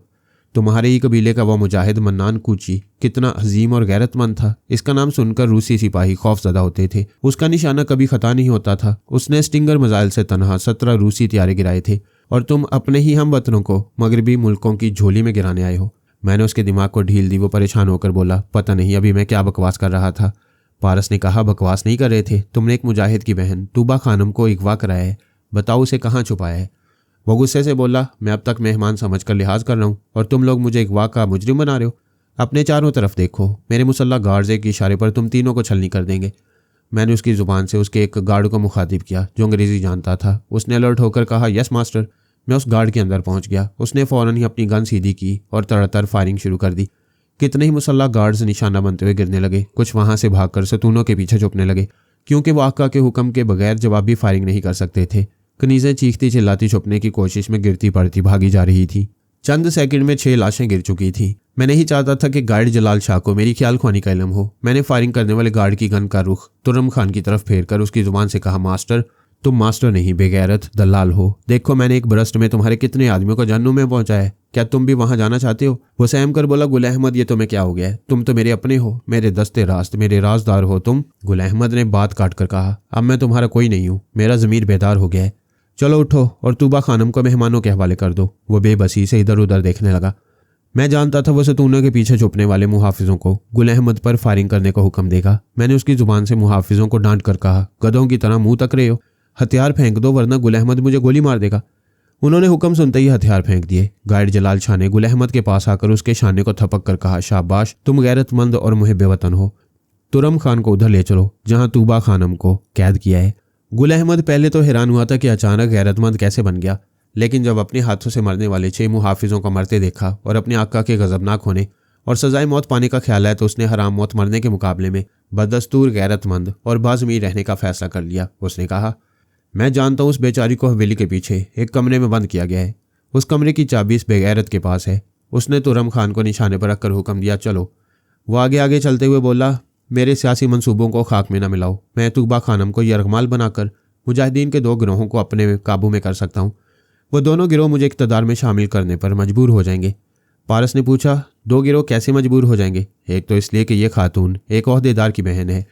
हमने उस ओहदेदार को पैगाम पहुंचा दिया कि वो अपनी बहन की गुमशुदगी की तशहीर न करे। अगर वो एक मुआहदे पर दस्तखत करेगा तो खामोशी से उसकी बहन को वापस उसके हुजरे में पहुंचा दिया जाएगा। दूसरे गिरोह से खातून का क्या ताल्लुक है? वो खातून उस कबीले के सरदार की बेवा बहू है। बेवा बहू? हाँ, वो उस कबीले में एक दिन के लिए बहू बनकर गई थी। उसी रात रूसी त्यारों की बमबारी के दौरान उसका शौहर हलाक हो गया। अब ये बेवा इस कबीले की गैरत बन गई है। वो गैरतमंद भी खामोशी से अपनी बहू की वापसी चाहती हैं। वो भी एक मुआहदे पर दस्तखत करने कल यहाँ आएंगे। हम गुफ्तगू करते हुए हवेली के एक दूर उफ्तादा हिस्से में जा रहे थे। जो पहरेदार सामने आते वो अपने आका को हिरासत में देखकर हथियार डाल देते। पारस ने पूछा, वो ऐसा क्या मुआहदा है कि जिस पर दस्तखत करने के बाद मसालती कौंसिल कायम करने वाली 2 जमातें तुम्हारे सामने मजबूर हो जाएंगी? वो तूबा खानम को वापस हासिल करने के बाद मुआहदे के साथ तुम्हें भी जहन्नुम में पहुंचा सकती हैं। वो बोला, बरादर हमाद, तुम और बरादर अरसलान साथ दोगे तो मैं जल्द ही इक़्तिदार में शरीक हो जाऊंगा। कोई उस मुआहदे से इनकार नहीं कर सकेगा। इस मुआहदे के पीछे एक बहुत बड़े मुल्क का हाथ है और इस मुआहदे की तहरीर में ऐसे सियासी दाव पेच हैं कि दस्तखत करने वाली दोनों पार्टियां अपने अहद व पैमान से इनकार नहीं कर सकेंगी। वो एक कमरे के दरवाजे के सामने रुक गया, फिर बोला, वो इस दरवाजे के पीछे कैद है। इस दरवाजे को खोलकर उसे ले जाने से पहले सोच लो, फैसला बदल लो, और फैसला बदलने की कीमत लाखों डॉलर में बताओ। मेरी बात नहीं मानोगे तो हवेली के बाहर आकर पछताओगे। तुम तीनों को और गुल अहमद को भी कहीं अमान नहीं मिलेगी। यहाँ से काबुल तक हर कदम पर मौत मिलेगी। पारस ने उसे चाबी छीनकर कुफल को खोला, फिर दरवाजे को खोलकर देखा। वह एक मसनद पर बैठी हुई थी। क्या गजब का शहाना हुस्न शबाब था। रोबे हुस्न से मलका आलम दिखाई देती थी। लफ्ज़ बेवा से ख्याल आया था कि उम्र रसीदा होगी, लेकिन वो नौखेज थी। याद आया कि शादी के बाद वह सुहाग की सेज पर थी और शौहर उससे 50 गज के फासले पर एक महाज से रात गुजारने आ रहा था। तभी रूसी त्यारे हमला करते हुए गुजरे और उसका सुहाग छीन कर ले गए। इन हालात में कवारी रह जाने वाली दुल्हन मासूम और मजलूम होती है, लेकिन वो चेहरे से मासूम नहीं, जख्मी शेरनी दिखाई देती थी। उसने गुर्राकर तुरम खान को घूरते हुए कहा, खंजीर के बच्चे, दुश्मनों के दलाल, यकीन दलालों को अपने साथ लाए। गाइड जलाल शाह ने कहा, हमशीरा, हमें गलत ना समझो, हम तुम्हारी रिहाई के लिए से गन पॉइंट पर लाए हैं। उसने मसनद से उठते हुए तवज्जो से देखा तो समझ में आया गुल अहमद ने अपने आका को गन पॉइंट पर रखा था। जलाल शाह ने मेरे शाने पर हाथ रखकर कहा, यह मिस्टर अरसलान है और ये मिस्टर हमाद पाकिस्तानी सहाफ़ी हैं, हमारी मुकामी ज़ुबान नहीं समझती हैं। वो अंग्रेज़ी में बोली, ये शैतान कैसे काबू में आ गया? खानम, ये मिस्टर अरसलान माहिर नजूमी है। इन्होंने अपने इल्म से मालूम किया कि तुम यहाँ कैद हो। वो मुझे हैरानी से देखते हुए बोली, ताजुब है, इल्म नजूम से मुजरिमाना सरगर्मियों का पता चल जाता है। मैंने कहा, इस इल्म में महारत हासिल हो तो बहुत सी मालूमात हासिल हो जाती हैं। तुम देख रही हो कि हमने इसे किस तरह काबू में किया है। उसने पूछा, क्या हम यहाँ से बखैरियत निकल सकेंगे? मेरा इल्म कहता है यहाँ से निकल जाएंगे, लेकिन रास्ते में रुकावटें पेश आएंगी। तुम जिस कबीले में ब्याह कर गई थी उस कबीले के लोग दरपर्दा तुर्रम खान के हमायती हैं। वह मगरबी ममालिक की पॉलिसियों के मुताबिक यहाँ हुकूमत कायम करना चाहते हैं। तुर्रम खान ने तुम्हारी ससुराल वालों की मदद से तुम्हें अगवा किया है। मैं नहीं मानती। मेरे ससुराल वाले गैरतमंद हैं। मैं उनके कबीले की गैरत बन चुकी हूँ। मैंने कहा उनका बेटा यानी तुम्हारा शौहर जिंदा होता तो तुम बहू कहलाती। जब बेटा नहीं रहा और उससे तुम्हारा कोई इस दवाजी रिश्ता नहीं हुआ तो तुम किस हिसाब में बहू हो? तुम तो महज एक मोहरा हो। तूबा खानम ने गुस्से से तुर्रम खान को देखकर पूछा, क्या ये सच कह रहे? मैं उसके दिमाग में पहुंच गया। वह सच्चाई से इनकार न कर सका। मेरी मर्जी के मुताबिक बोला, हाँ, तुम्हारी ससुराल वालों ने मुझसे कहा कि उन्हें दूसरे मुजाहिदीन के ग्रोहों के सामने मजबूर किया जाए और मजबूर करने के लिए तूबा खानम को उठाकर ले जाओ। तब वो इसे गैरत का मामला कहकर मुआहदे पर दस्तखत कर देंगे। क्या इस दस्तखत से बाद में इनकार नहीं किया जा सकता? नहीं। काबल की अबूरी हुकूमत में मगरबी ममालिक और अमेरिका के एजेंट मौजूद हैं। वैसे अफगानी कमांडरों को हुकूमत में जगह दे रहे हैं जिन्होंने रूसी फौज में रहकर अपने ही वतन के सैकड़ों अफराद को हलाक किया और तरह तरह के मुजालिम ढाने में कोई कसर नहीं छोड़ी। वह बोली, हाँ मैं जानती हूँ, काबल की अबूरी हुकूमत में ऐसे जालिम लोग मौजूद हैं। मैं ये भी जानती हूँ कि रूस और मगरबी ममालिक के पालतू सियासतदान बब्रिक कारमल और सुल्तान अली कश्तमंद मज़ार शरीफ के इलाके में पहुंच गए हैं। उन्हें काबुल बुलाकर हुकूमत में शामिल करने की साजिशें की जा रही हैं। मेरा अगवा भी ऐसी एक साजिश है। इधर मेरा भाई मजबूर होकर उनकी हमायत करेगा, उधर मेरी ससुराल वाला गिरोह भी तायद करेगा तो साम्राज्यी चाल कामयाब हो जाएगी। मगरबी ममालिक के एजेंट हुकूमत में शामिल हो जाएंगे। पारस ने कहा, अगर हम सुबह तक काबुल पहुंच जाएं तो तुम्हें देखते ही तुम्हारा भाई मजबूरियों के दलदल से निकल आएगा। तुम्हारी ससुराल वालों की दोगली चाल नाकाम हो जाएगी। वो बोली, मैं यहाँ से फ़ोन पर भाई को अपनी खैरियत की इतला दे सकती हूँ। पारस ने कहा, यह मुनासिब नहीं है। काबुल में तुम्हारे भाई या किसी और को तुम्हारी रिहाई की इतला नहीं मिलनी चाहिए, वरना दुश्मन होशियार हो जाएंगे। यहाँ भी हम तुर्रम खान को यरगमाल बनाकर अपने साथ ले जाएंगे। फिर पारस ने तुर्रम खान से कहा, तुम अपने खास लोगों से कह दो कि यहाँ से किसी को तूबा खानम की रिहाई पाने और तुम्हारे यरगमाल बनाने की इतला न पहुँचे। जैसे ही तुम्हारे मददगारों को इतला मिलेगी हम तुम्हें गोली मार देंगे। तुम अपनी ज़िंदगी के लिए हमारे साथ ताउन करते रहो। जंग की तबाहियों के बायस टेलीफोन के तार भी सलामत नहीं रहे थे। काबुल जैसे अहम मुकामात में यह निज़ाम बहाल किया गया था, वरना मोबाइल फ़ोन या ट्रांसमीटर के जरिए गुफ्तगू होती थी। तुर्रम खान के पास एक ही मोबाइल फ़ोन था, वो हमने अपने कब्जे में कर लिया। हम तुर्रम खान को हवेली के बाहर ले आए। उसे मौत के करीब देखकर उसके तमाम हवारियों ने हथियार फेंक दिए। वो अपने खास मातियतों को समझा रहा था कि उनके जाने के बाद यहाँ के हालात और उसकी गिरफ्तारी का जिक्र किसी से न किया जाए। उसकी सलामती के लिए सब लोग खामोश रहे। हम सब एक लैंड रोवर में सवार हो गए। ये ऊंचे पहियों और मजबूत टायरों वाली गाड़ी इस इलाके के लिए निहायत मुनासिब थी। इसे गुल अहमद ड्राइव करने लगा। उसने गाड़ी को नाले के पानी में डाल दिया था। पानी कहीं कम था कहीं ज़्यादा। ड्राइविंग में उसकी महारत देखकर पता चला कि वैसे रास्तों पर अक्सर आता जाता रहता है। अगली सीट पर गुल अहमद के साथ जलाल शाह बैठा हुआ था। उसके हाथों में एक गन थी। दोनों के दरमियान तुर्रम खान था। मैं एक गन लेकर पिछली सीट पर बैठ गया ताकि पीछे से हमला हो तो जवाबी फायरिंग करूं। दरमियानी सीटों पर तूबा खान और पारस बैठे हुए थे। वो पारस से बोली, तुम दोनों सहाफ़ी हो। तुम्हें आला सतह पर हुकूमत के ज़राए से गुलबदीन, हिकमत यार, अहमद शाह मसूद और मौलाना जलालुद्दीन हक्कानी वगैरह से मुलाकात करना चाहिए। तुम लोग यहाँ कैसे चले आए? पारस ने कहा, इन काबिल फ़ख्र मुजाहिदीन से दुनिया के तमाम सहाफ़ी मुलाकात कर रहे हैं। पाकिस्तानी सहाफ़ी भी उनसे मिलते हैं। हमारे मुल्क के अखबारात और रसाइल में अफ़गानिस्तान और यहाँ के जालों के मुतल्लिक बहुत ज़्यादा मालूमात शाया की जाती हैं, लेकिन हम जिस अंदाज से मालूमात हासिल कर रहे हैं उससे छुपे हुए दुश्मन बेनकाब होते रहेंगे और यह हकीकत वाज़ेह होगी कि बैरूनी ताकतें अफ़गान मुजाहिदीन को मुत्तहिद होकर हुकूमत बनाने का मौका नहीं देंगी। मशरकी मगरबी जर्मनी की तरह अफ़गानिस्तान के भी टुकड़े होंगे या फिर यहाँ की मुत्तहिदा हुकूमत पर साम्राज्यी कुव्वतें गालिब रहेंगी। वो बोली, खुदा न करे कि ऐसा हो। हमारे मुजाहिदीन की 14 बरसों की मेहनत और कुर्बानियाँ रायगां जाएंगी। तुम पाकिस्तानियों ने दाम में, दर में, सुख ने हमारा बड़ा साथ दिया है। तुम दोनों की सहाफ़त का ये अंदाज़ बहुत खूब है, हमारे हक़ में है। जितनी जल्दी मुमकिन हो दुश्मन अनासिर को बेनकाब करो, हम उन्हें ज़िंदा नहीं छोड़ेंगे। वो बोला, क्या तुम किसी को मारने से पहले तौबा कराती हो? मैंने अब तक किसी को नहीं मारा है। फिर तो तुम्हें खबर नहीं है कि कितने तौबा तौबा कहते होंगे और जान देते होंगे। तौबा कही नहीं जाती, की जाती है। मैं तौबा करने वालों की नहीं, तौबा तौबा हाय हाय तौबा तौबा कहने वालों की बात कर रहा हूँ। तब उसकी समझ में आया कि जान देने वाले आशिक उसे तौबा ही कहेंगे, उसका कोई और नाम तो है नहीं। वो गुस्से से देखकर बोली, मिस्टर, मैं इस तरह किसी का फ्री होना पसंद नहीं करती। गाड़ी ने हचकोला खाया तो वह तवाज़न न संभाल पाई, पारस पर आ गई, फिर जल्दी से सीधी होकर बैठ गई। पारस ने कहा, गाड़ी फ्री हो रही है, क्या अल्लाह की शान है। वो दूसरी तरफ खिड़की के बाहर देखने लगी। बाहर तारीकी में कुछ नजर नहीं आ रहा था। सामने हेडलाइट्स की रोशनी में दूर तक नाले का पानी शोर मचा रहा था। गाड़ी कभी दाएं बाएं हचकोले खाती थी, कभी उछल पड़ती थी। कई मील का सफ़र तय करने के बाद तुर्रम खान के चोर ख्यालात ने बताया, आगे हश्शाम रब्बानी का डेरा है। हश्शाम और तुर्रम में बड़ी अच्छी दोस्ती है। दोनों ही गैर मुल्की एजेंट हैं, लेकिन 2 रोज़ पहले तौबा खानम के मसले पर उनका इख्तलाफ हो गया। तुर्रम खान का मकसद सिर्फ सियासी था, जबकि हश्शाम रब्बानी जज्बाती था। उसने तुर्रम से कहा था, मुझे अपनी हवेली में मेहमान करो या एक रात के लिए तौबा खानम को मेरे डेरे पर भेज दो, मैं दूसरी सुबह अमानत वापस कर दूंगा। तुरम खान ने कहा था, जज्बात में अंधे न बनो, हमें काबल के बड़े सियासतदानों में घुसना है। ये खानम हमारी सीढ़ी है, इस सीढ़ी को गलीज बनाएंगे तो इसका भाई काबल में हमें गोली मार देगा। उसने दलील पेश की, कोई औरत लुटने के बाद रुसवाई के ख्याल से जुबान नहीं खोलती। तौबा खानम को मुझ पर छोड़ दो, दोस्त पर भरोसा करो। तुरम खान ने उसकी बात नहीं मानी। अब वो हमारा कैदी बनकर सोच रहा था। हशाम रबानी यारों का यार है, वह वक्ती तौर पर नाराज़ हुआ है। अब हमारे साथ तौबा खानम को देखकर खुश हो जाएगा, ज़रा होशियारी से काम लेगा तो अपनी मुराद भी पूरी करेगा, मेरी जान भी बचा लेगा। मैंने गुल अहमद से कहा, गाड़ी रोको, मेरा इल्म कहता है आगे खतरा है। तुरम खान ने हैरानी और परेशानी से पलटकर मुझे देखा। आगे अपनी रिहाई की उम्मीद थी और मेरा इल्म फिर उसके लिए मुसीबत बन रहा था। गुल अहमद ने कहा, बरादर आपका इल्म सच्चा है, आगे हशाम रबानी अपने हवारियों के साथ रहता है। मैंने अनजान बनकर पूछा, यह हशाम रबानी कौन है? तुरम खान का पुराना यार है, वो इसकी मदद करेगा, हमें आगे जाने नहीं देगा। पारस ने पूछा, हम कोई दूसरा रास्ता इख्तियार नहीं कर सकते? नहीं, तुम देख रहे हो तारीकी में भी पहाड़ियाँ झलक रही हैं, इन पहाड़ियों के दरमियान से गुजरने का जरिया यही एक नाला है। मैंने मालूम किया। हशाम रबानी सिर्फ पश्तो और थोड़ी फारसी जानता है। उसका दस्ते रास्त जुबैर खैरी अंग्रेज़ी समझता और बोलता है। मैंने कहा, जब कोई दूसरा रास्ता नहीं है तो गाड़ी चलाओ, अल्लाह मालिक है। गुल अहमद ने कहा, आगे बढ़ने से पहले वो बात बता दूं जो तौबा खानम की वजह से अब तक नहीं बता रहा था। वो बोली, क्या बात है? हशाम रबानी तुम पर बुरी नीयत रखता है। पारस ने कहा, अच्छी सूरत भी क्या बुरी शय है, बुरों की नीयत और बुरी कर देती है।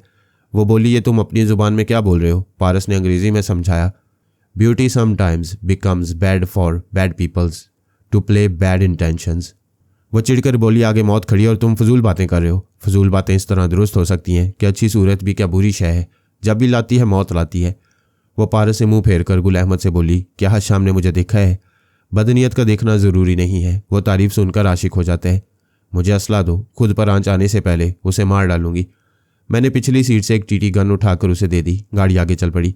मैंने ख्याल ख्वानी के जरिए पारस से कहा, नाले के दाएं बाएं जो पहाड़ियाँ हैं उनके गारों और चट्टानों के साए में हशाम रबानी और उसके हवारी रहती हैं। हवारियों की तादाद 27 है। उनके पास काफ़ी असला है, ट्रेसर गोलियां भी हैं, जिनकी हवाई फायरिंग से पूरे इलाके में इतनी रोशनी फैल जाती है कि रात का अंधेरा उजाले में बदल जाता है और छुपे हुए लोग साफ नजर आ जाते हैं। पारस ने पूछा, वहाँ आपके शिकार कितने हैं? सिर्फ एक शख्स अंग्रेजी जानता है, वह हशाम का खास बंदा है, उसका नाम जुबैर खैरी है। तुम तुर्रम खान पर नजर रखना, वो वहां पहुंचकर गड़बड़ कर सकता है। तौबा खानम को ऐसे वक्त अपने पीछे रखना, फिर ये पीछे पड़ जाएगी। मैंने मुस्कुराकर कहा, किसी दुश्मन को ग्रेनेड इस्तेमाल न करने देना, हम गोलियों की बौछार में बच सकते हैं, ग्रेनेड के धमाकों से बचना मुश्किल है। वो गार किस सिमत है जहाँ हशाम और जुबैर खैरी क्याम करते हैं? वो दाएं तरफ है, मैं उनसे निमट लूंगा। मैं तौबा खानम को बाएं सिमत ले जाऊंगा। हम बाप बेटे चुपचाप प्लानिंग करते रहे। फिर फायरिंग की आवाज़ पर हमारी गाड़ी रुक गई। तारीकी में किसी ने ललकार कर कहा, इंजन बंद करो। गुल अहमद ने गाड़ी बंद कर दी। नाले के दोनों तरफ से गाड़ी पर टॉर्च की रोशनियां पड़ने लगी। गुल अहमद ने कहा, हम दोस्त हैं। ब्रादर हशाम रबानी से बोलो, उसका दोस्त तुर्रम खान और गुल अहमद अपने मेहमानों के साथ काबल जा रहे हैं। पूछा गया, कितने मेहमान हैं, सबके नाम बताओ। तौबा खानम ने आहिस्तगी से कहा, मेरा नाम ना बताना। गुल अहमद ने कहा, वो लोग नाम सुनने के बाद तस्दीक करेंगे, हमारे ऊपर रोशनी डालेंगे, हम तुमको कैसे छुपाएंगे? दूसरी तरफ से गरज कर पूछा गया, तादाद और नाम बताओ। वो बोला, हम तादाद में 6 हैं, मैं, गुल अहमद, दूसरा तुर्रम खान, तीसरा एक गाइड जलाल शाह, चौथा एक पाकिस्तानी सहाफ़ी हमाद, पांचवा भी एक पाकिस्तानी सहाफ़ी अरसलान और नंबर 6 नाम बोलो। तौबा खानम। ये नाम पहाड़ियों के दरमियान गूंजने लगा, तौबा खानम, तौबा खानम। फिर हशाम के कह कहे गूंजने लगे। मैं अपने जितने साथियों के दिमागों में जा सकता था, उनके जरिए मुकामी ज़ुबान बोलने वाले का अंग्रेज़ी तर्जुमा सुन सकता था। हशाम कह रहा था, तुर्रम खान, हम तो पुराने यार हैं, मैं अपने यार का रास्ता नहीं रोकूंगा, ज़रूर काबल जाओ, मगर टैक्स अदा करते जाओ। फिर वो चीख कर बोला, टैक्स, खूबसूरत टैक्स, खूबसूरत। रात की तारीकी में पहाड़ियों के दरमियान आवाज़ गूंजने लगी, खूबसूरत।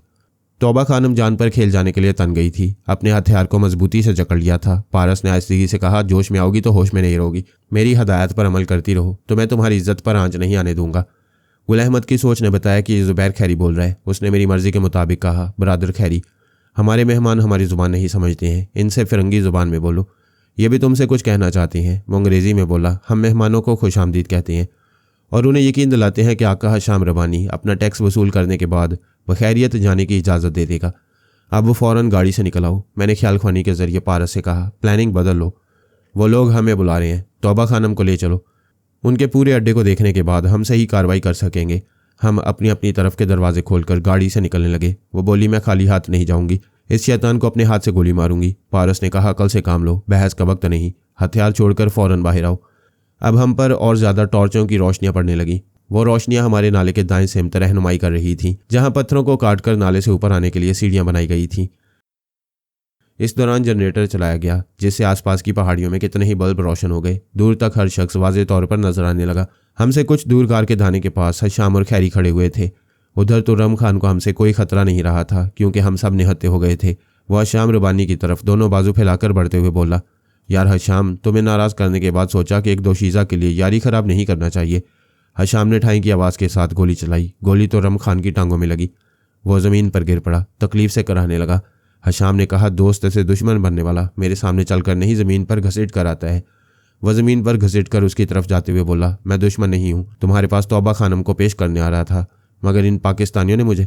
जुबैर खैरी ने बात काट कर कहा, हमें मालूम है तुमने अपनी हवेली के वफादारों से कहा था कि तुम्हारी गिरफ्तारी और तौबा खानम की रिहाई की इतला किसी को ना दी जाए, लेकिन तुम्हारे वफादारों में हमारे वफादार भी छुपे हुए हैं। हमें पता है उनमें से एक पाकिस्तानी माहिर नजूमी है। कौन है वो जिसने अपने इल्म से तौबा खानम का सुराग लगाया था? मैंने एक कदम आगे बढ़कर कहा, मैं हूँ अरसलान। हशाम रबानी ने खैरी से अपनी ज़ुबान में कहा, हम इसे आजमाएंगे कि इसका इल्म कितना सच्चा है। फिर वो अपनी गन तुर्रम खान की तरफ सीधी करते हुए बोला, तुम बड़े कमीने हो। तुमने ये नहीं बताया कि इस हसीना की जितनी तारीफ़ें सुन रहा हूँ, यह सुनने से भी ज़्यादा और देखने से भी ज़्यादा हसीन है। वह गिड़गिड़ा कर बोला, मेरे दोस्त, यही दिखाने और तुम्हारी खिदमत में पेश करने के लिए इसे यहाँ लाया हूँ। यानी दलाल बनकर आया है?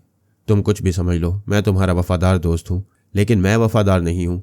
हम दोनों हुक्मरान तबके तक पहुँचने के लिए बैरूनी मुल्कों की दलाली कर रहे हैं। तुमने जिस तरह तौबा खानम के मामले में मेरा साथ छोड़ा, उसी तरह तनहा हुक्मरान तबके में पहुँचने के लिए मेरा साथ छोड़ दोगे? नहीं नहीं, मैं खुदा की कसम खाता हूँ, मैं तुमसे धोखा। ठाई से गोली चली। वह ज़मीन पर से ज़रा उछलकर फर्श पर गिरा और तड़पने लगा। हशाम ने कहा, हमारे मगरबी आका पूछेंगे कि तुर्रम खान कैसे मारा गया तो जवाब दूंगा। तौबा खानम को रिहाई दिलाने वाले पाकिस्तानी सहाफ़ियों ने बेचारे वफादार कुत्ते को मार डाला है। उसने फिर एक और फायर करके उसे हमेशा के लिए खामोश कर दिया और फिर हमारी तरफ गन सीधी की। मैंने जुबैर खैरी के ज़रिए पूछा, आका, क्या इन सबको मार डालोगे? अभी सोच रहा हूँ, कुत्ते का वफादार भी कुत्ता ही होता है। और ये गुल अहमद? उसने अचानक ही गोली चला दी। गुल अहमद सीना थामकर डगमगाते हुए गिर पड़ा। मुझे कुछ समझने का मौका नहीं मिला था। ये सोच भी नहीं सकता था कि वो गुल अहमद को तुर्रम खान का वफादार समझकर मार डालेगा। वो बेचारा ख्वामखा मारा गया। अब मैं, पारस, तौबा खानम और जलाल शाह रह गए थे। मैंने सोच लिया था वो इसके बाद गोली नहीं चला सकेगा। मैं जुबैर खैरी के दिमाग पर कब्जा जमाकर उस पर काबू पा लूँगा। इसकी ज़रूरत पेश नहीं आई। हशाम रबानी ने गन की नाल झुकाकर हुक्म दिया, इन चारों को अंदर ले आओ। वो अपने दस्ते रास्त जुबैर खैरी के साथ गार के अंदर चला गया। 6 मुसल्लह हवारियों ने हमारे पीछे और दाएं बाएं बंदूकें तान ली। हमें चलने का इशारा किया। हम एक हवारी के पीछे चलने लगे। ऐसे वक्त तौबा खानम ने बेख्तियार सहारे के लिए पारस का बाजू थाम लिया था। वो कह रही थी, मैं डरना नहीं जानती, लेकिन बेशर्मी की मौत मारना नहीं चाहती। इसे मारने के लिए मेरे पास हथियार नहीं है। पारस ने कहा, वो कमबख्त हथियार के बगैर मर रहे और तुम इसी तरह मुझसे लगी रही तो वो और जल भुनकर मर जाएगा। हम अंदर पहुंचे। वो गार बहुत वसी और रीस था। यूं लगता था पत्थरों को काटकर मुख्तलिफ कमरे और राहदारियां बनाई गई हैं। 2 हवारियों ने तौबा खानम को गन पॉइंट पर दूसरी तरफ चलने को कहा। उसने पारस को और मजबूती से पकड़ लिया। हशाम रबानी ने नागवारी से पारस को देखा, फिर तौबा खानम से पूछा, क्यों आशिक को जला रही हो? क्या ये तुम्हारा यार है? वो बोली, बकवास मत करो, शर्म से डूब मरो। ये पाकिस्तानी मेरी इज्जत आबरू रखने की कोशिशें करता आ रहा है और तुम मेरे हमवतन होकर मुझ पर बुरी नियत रखते हो। वो हंसते हुए मुझसे बोला, ए नजूमी, अपने इल्म से बताओ, क्या ये हसीना इस जवान पर मरती है? मैंने कहा, नहीं, ये लड़की ज़िद्दी और इरादों की पक्की है, किसी से इश्क नहीं करती है, सिर्फ सहारे के लिए इस जवान को पकड़ रखा है। वो बोला, मैं ऐसा सहारा दूंगा कि फिर इसे किसी की ज़रूरत नहीं पड़ेगी। मेरा इल्म कहता है कि यह हसीना तुम्हारे मुकद्दर में है और तुम तन्हाई में किसी औरत से नहीं डरते हो। जुबैर खैरी मेरी बातें उसे समझा रहा था। वो बोला, इसका मतलब क्या हुआ कि मैं तन्हाई में किसी औरत से नहीं डरता हूँ? मतलब ये कि यह दोशीज़ा इसी सूरत में तुम्हारे साथ तन्हा रहेगी जब इसके हाथ में कोई हथियार होगा। क्या तुम अपनी मर्दानगी पर भरोसा करके इसकी तसल्ली के लिए इसे एक चाकू दे सकते हो? वसते हुए बोला, बस इतनी सी बात है, कोई बात नहीं। जवानी की सेज पर इसके हाथ में चाकू रहेगा तो मेरे हाथ में रिवॉल्वर। भाई मज़ा आ जाएगा। ज़िंदगी में पहली बार चाकू और रिवॉल्वर के साए में अय्याशी होगी। इसे एक चाकू दो और मेरे हुजरे में ले जाओ। मैं इस दौरान तौबा खानम के दिमाग में रहा। उसकी सोच में उसे समझाता रहा, मुझे हौसले से काम लेना चाहिए। यही क्या कम है कि सहारे के लिए मेरे हाथ में चाकू रहेगा। अगर मैं इसकी जान लेने में नाकाम रहूंगी तो अपने हाथों अपनी जान देकर इज्जत से मर सकूंगी। एक हवारी ने उसे एक चाकू दिया, फिर कहा, चलो हमारे साथ। 2 हवारी उसे निशाने पर रखे हुए थे। वो खामोशी से उनके साथ गार के दूसरे हिस्से में चली गई। हशाम रबानी ने हुक्म दिया कि हमाद और जलाल शाह को हिरासत में रखा जाए। मैंने पूछा, मेरे लिए क्या हुक्म है? मैं तुम्हारे इल्म की सच्चाई देखना चाहता हूँ, इसलिए मेरे सामने खड़े रहो और मेरे मुस्तकबिल की बातें बताओ। मैं ज़ुबैर खैरी के ज़रिए जवाब दे रहा था। मैंने कहा, खैरी, मैं तुम्हारे आका का मुस्तकबिल क्या बताऊँ, इसका सिर्फ आज है, सिर्फ अभी है, ये कल का सूरज नहीं देखेगा। ज़ुबैर खैरी ने गुस्से से पूछा, क्या बकवास कर रहे हो? तुम्हारी ये बातें आका से कहूँगा तो ये अभी तुम्हें गोली मार देगा। पारस ने कहा, तुम अपने आका से ना कहो, तब भी पेश गोई दुरुस्त होगी, लेकिन ये एक शर्त पर जिंदा रह सकता है कि ये मुझे अपने साथ तौबा खानम की तन्हाई में ले जाए। ये तन्हा जाएगा तो जिंदा वापस नहीं आएगा। खैरी ने तस्दीक के लिए मुझे सवालिया नज़रों से देखा। मैंने कहा, यह दुरुस्त कहता है। मैं इसे बता चुका हूँ कि हशाम की मौत कैसे होगी। अपने आका को समझाओ कि इस दोशीज़ा के पास तन्हा ना जाए। खैरी हमारी बातें हशाम को समझाने लगा। मैं उनकी गुफ्तगू का तर्जुमा खैरी की सोच के जरिए समझ रहा था। हशाम कह रहा था, मुझे ये नजूमी नहीं बहरूपिया लगता है।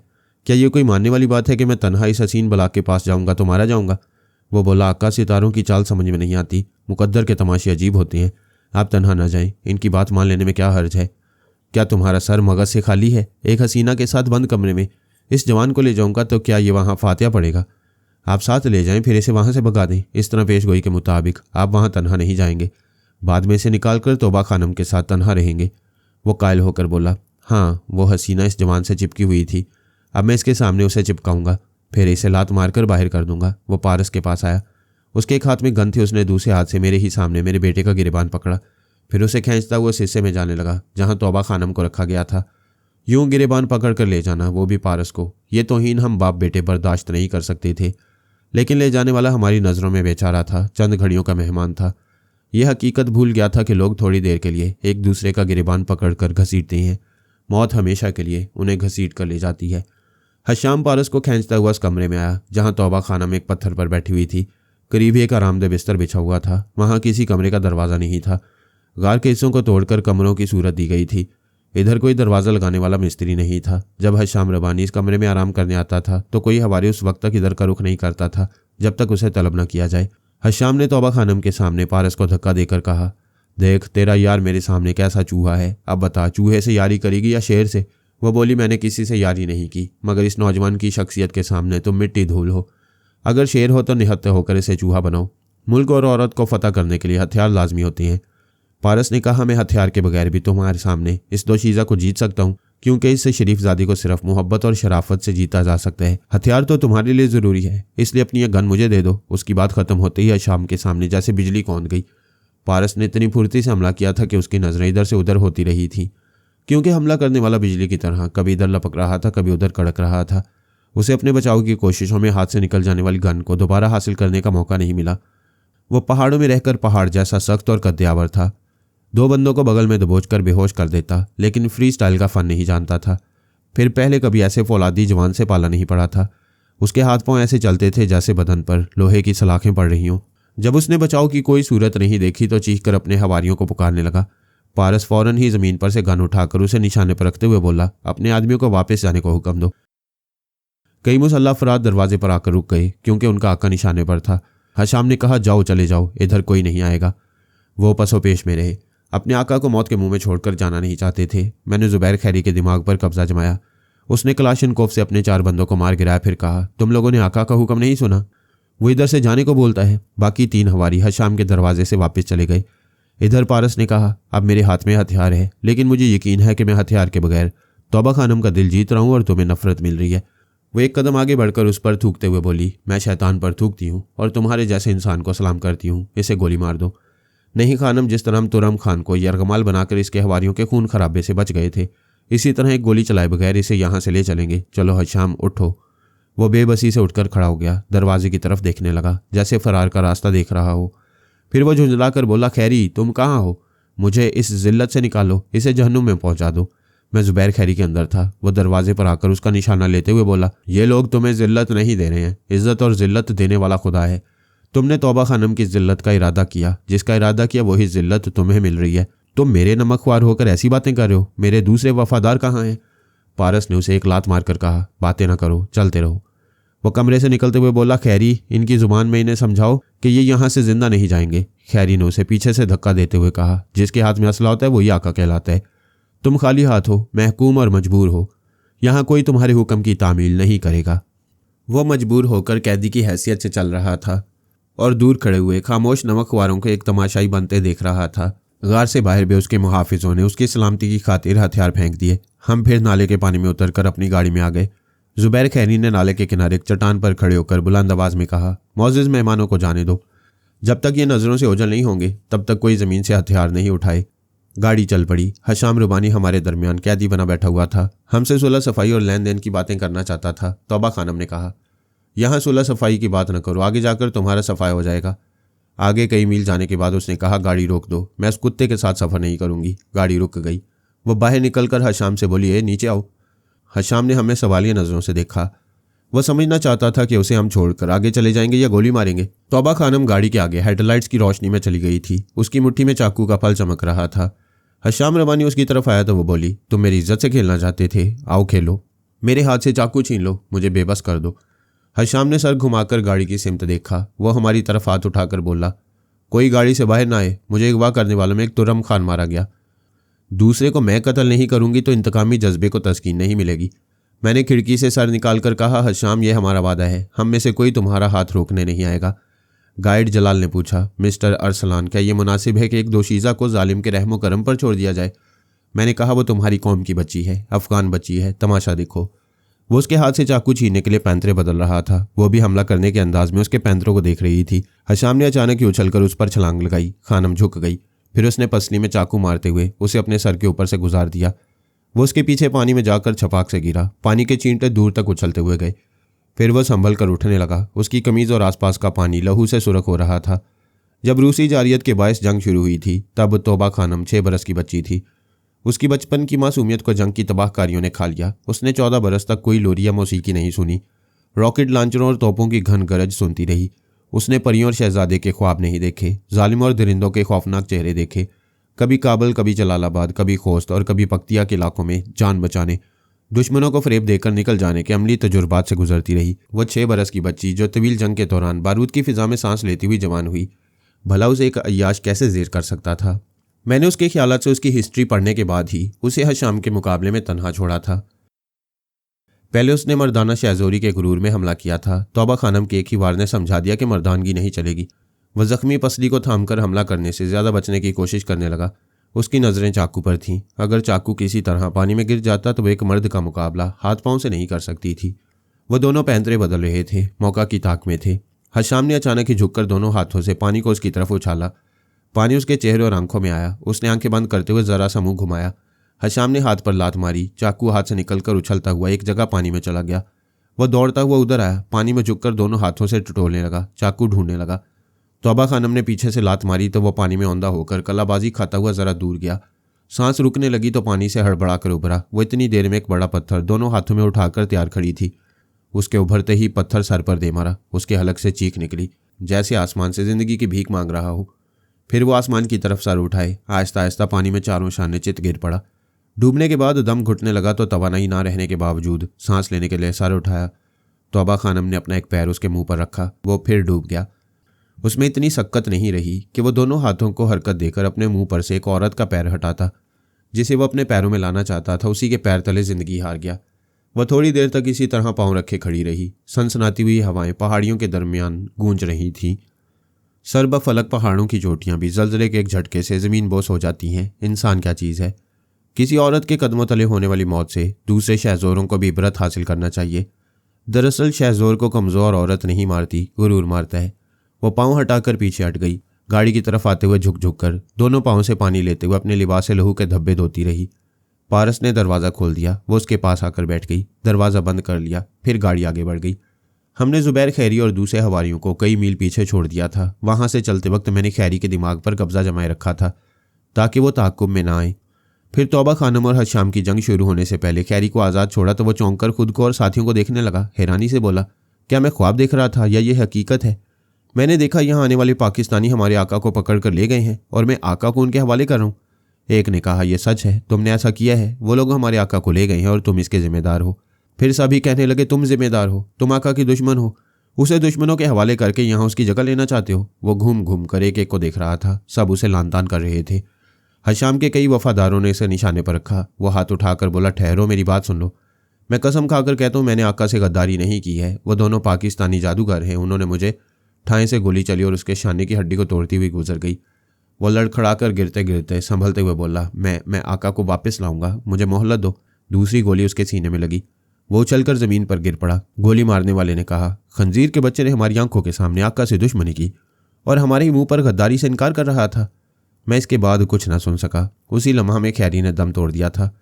चलते वक्त एक गलती हुई कि हमने हशाम का मोबाइल फ़ोन नहीं लिया। अब उसके हवारी दूसरे इलाकों के साथियों को हमारी मुहिम जुई की रिपोर्ट पहुंचा रहे होंगे। मैं ये बातें पारस वगैरह से ना कह सका क्योंकि इस वक्त तौबा खानम ने हशाम को मुकाबले के लिए चैलेंज किया था। मैं जानता था कि वो गोले बारूद और आग और खून की फिजाओं में परवरिश पाने वाली लड़की बहुत दिलेर और सख्त जान है, लेकिन ये नहीं जानता था कि दुश्मनों पर किस तरह गालिब आती है। इसलिए मैं उसके दिमाग में मौजूद था ताकि हशाम गालिब आए तो मैं तौबा खानम की मदद करूं, लेकिन ऐसी नौबत नहीं आई। उस लड़की ने बड़े एतमाद से जंग जीतकर मेरा दिल खुश कर दिया। जब वो पारस के पास आकर बैठ गई और गाड़ी आगे बढ़ने लगी तो मैंने गाइड से कहा, जलाल शाह, हमसे एक भूल हो गई। हमें हशाम का मोबाइल फ़ोन वहाँ छोड़कर नहीं आना चाहिए था। आगे की मंजिलों में तौबा खानम के दुश्मनों को खबरें पहुँच रही होंगी। वो बोला, मिस्टर अरसलान, क्या फ़र्क पड़ता है, हम तुरम खान का मोबाइल फ़ोन ले आए थे, फिर भी हशाम को इतला मिल गई थी। यहाँ हर गिरोह और हर कबीले में एक दूसरे के जासूस घुसे हुए हैं। वैसे एक बात मुझे उलझा रही है। कौन सी बात? यही कि दुश्मनों के जो दस्ते रास्त होते हैं वो अचानक हमारे हमायती कैसे बन जाते हैं। तुरम खान का वफादार गुल अहमद किसी वजह के बगैर हमारा दोस्त और अपने आका का दुश्मन बन गया था। मैंने कहा, इसमें हैरानी की क्या बात है, उसका ज़मीर बेदार हो गया था। क्या ज़ुबैर खैरी का भी ज़मीर बेदार हो गया था? उसने अचानक ही हशाम की मुखालफत की और हमें वहाँ से फ़रार होने का मौका दे दिया, बल्कि अपने आका को भी मारने के लिए हमारे हवाले कर दिया। मैंने कहा, साफ जाहिर है वो हशाम रबानी की जगह सरदार बनना चाहता था। मिस्टर अरसलान, मैं यकीन से कहता हूँ कि हशाम के वफादारों ने उसे कत्ल कर दिया होगा। हशाम के कबीले में खैरी जैसे मुलाजमों को कभी सरदार तस्लीम नहीं किया जाता। तौबा खानम ने कहा, अब मुझे याद आ रहा है कि खैरी ने अपने आका के खिलाफ हमारा साथ दिया था और वो गुल अहमद भी मेरा दुश्मन था। उसी ने तुरम खान की हवेली के कमरे में मुझे बंद किया था। वाकई सोचो तो समझ में नहीं आता, हर मुकाम पर मेरी इज्जत के दुश्मन कैसे मेहरबान होते गए। पारस ने उनके तजस्सुस को मजाक में उड़ाने के लिए कहा, जिस तरह वो दुश्मन दोस्त हो गए उसी तरह जी चाहता है मैं दोस्त से दुश्मन हो जाऊं। वो बोली, इससे क्या हासिल होगा? मुझे कुछ हासिल नहीं करना है, मैं सच कह रहा हूँ। मेरे अंदर कुछ हो रहा है, शदीद तहरीक पैदा हो रही है कि मैं दुश्मन बनकर झपट पड़ूँ।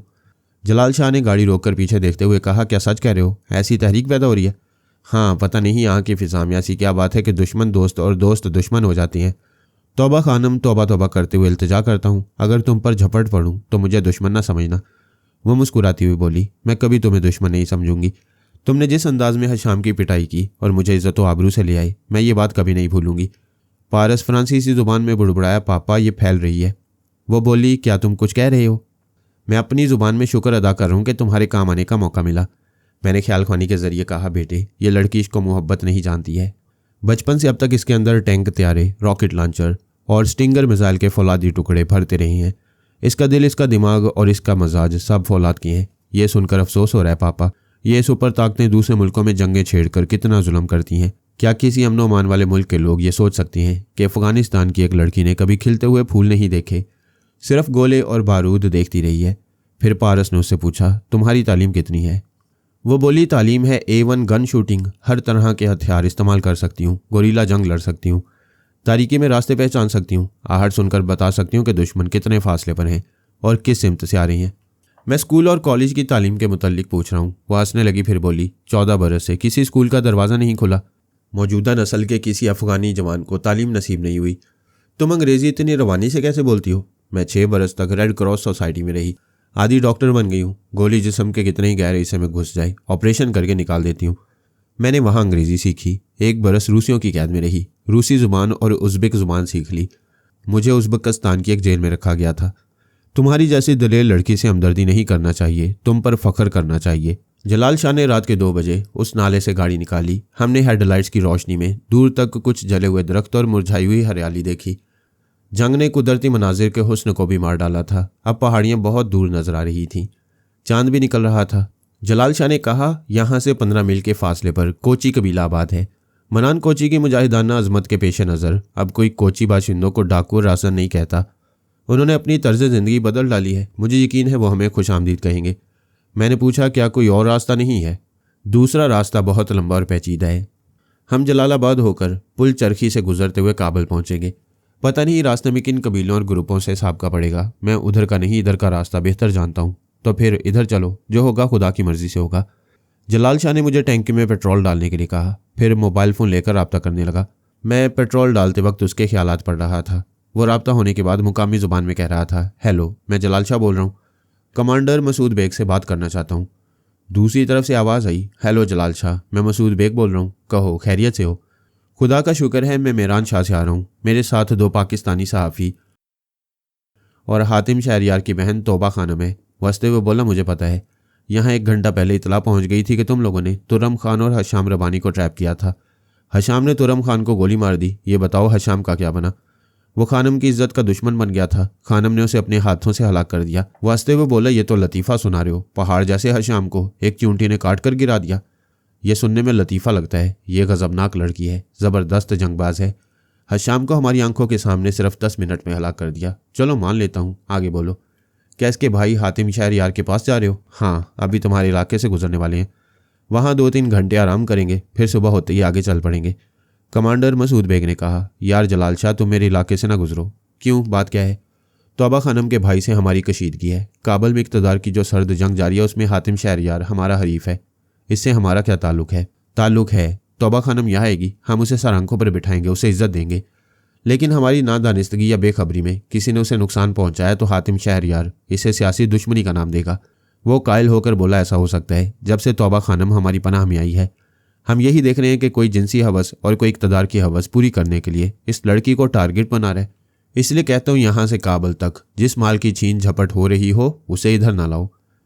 मेरे दोस्त कमांडर, जलालाबाद वाला रास्ता बहुत लंबा है, तुम उधर ना जाओ। हमारे इलाके से 10 मील मगरिब की सिमत घूमकर हमजा के पुख्ता रास्ते पर आ जाओ। ये मुसाफत ज़्यादा नहीं होगी। तुम मेहमानों के साथ सुबह 8 बजे तक काबुल पहुंच जाओगे। मैं इस इंतज़ार में था कि वो अपनी ज़ुबान बोलने के दौरान शायद अंग्रेज़ी में बोलेंगे, जैसा कि लोगों की आदत होती है, लेकिन वो अपनी ही ज़ुबान पर डटे हुए थे। मैं जलाल शाह के ज़रिए कमांडर मसूद बेग की बातें समझ रहा था, मगर उसके दिमाग में नहीं पहुंच सकता था। उससे दिलचस्पी इसलिए पैदा हो गई थी कि वो तौबा खानम के भाई का सियासी मुखालिफ था और इंसानियत और शराफत के मुताबिक सियासी मामला में तौबा खानम की तरफ से कोई इल्ज़ाम अपने सर नहीं लेना चाहता था। मैंने जलाल शाह को बेख्तियार अंग्रेज़ी बोलने पर मजबूर किया। उसने कहा, तुमने अच्छा मशवरा दिया है, मैं तुम्हारे इलाके से कतरा कर निकल जाऊँगा। जब एक अंग्रेज़ी बोलता है तो दूसरा भी वही ज़ुबान बोलने लगता है।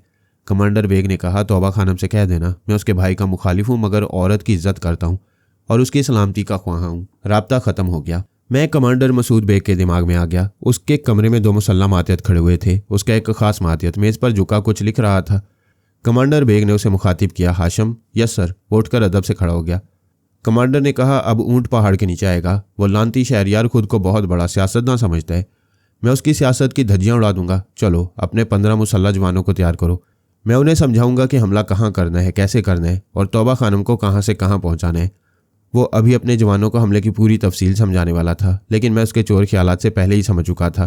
ख्याल ख्वानी के दौरान दूर एक पहाड़ी की तरफ तक रहा था। जलाल शाह ने आकर पूछा, ब्रादर क्या सोच रहे हो? मैंने चौंक कर कहा, कुछ नहीं, बस यूं ही। ये बताओ, बात हो गई? हाँ, कमांडर मसूद बेग ने मशवरा दिया है कि हम तौबा खानम को इसके इलाके में ना लाएं, क्योंकि उसके भाई से सियासी दुश्मनी है। उसने हमें एक और रास्ता बताया है, उस रास्ते से जाना मुनासिब होगा। मैंने इधर उधर देखते हुए पूछा, ये खानम और हमाद कहाँ हैं? मैं भी यही पूछने वाला था। उन्हें तन्हा कहीं दूर नहीं जाना चाहिए। मैंने खानम के पास आकर देखा। वह दोनों टहलते हुए एक छोटी सी पहाड़ी के दूसरी तरफ चले गए थे, इसलिए चांदनी में नजर नहीं आ रहे थे। खानम नाले के शफाफ पानी में पाँव डाले एक पत्थर पर बैठी हुई थी।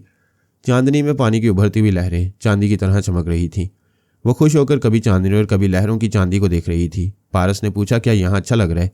वो लहरों पर दोनों पाँव मारते हुए बोली, बहुत अच्छा लग रहा है। पहले बारूद के धुएं में ये चांदनी और ये चमकती हुई लहरें मैली मैली दिखाई देती थीं। आज हर चीज़ साफ है। ऐसा लगता है पहले जंग ने आंखें छीन ली थीं, आज आंखें मिली हैं। आज नज़र भी है, नज़ारे भी हैं। पारस ने कहा, कई माह से जंग जारी नहीं है, बारूद का धुआं भी नहीं है, फिर आज ये चांदनी दिल को क्यों छू रही है?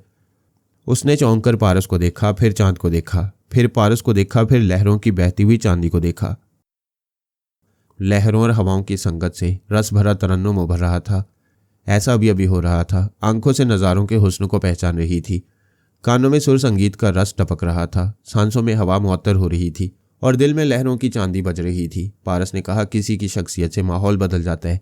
अभी कोई दुश्मन तुम्हारे सामने होता तो नज़ारों का यह हुस्न मर जाता। नज़ारा मौजूद होता मगर तुम्हें सिर्फ दुश्मन की कमीनगी दिखाई देती।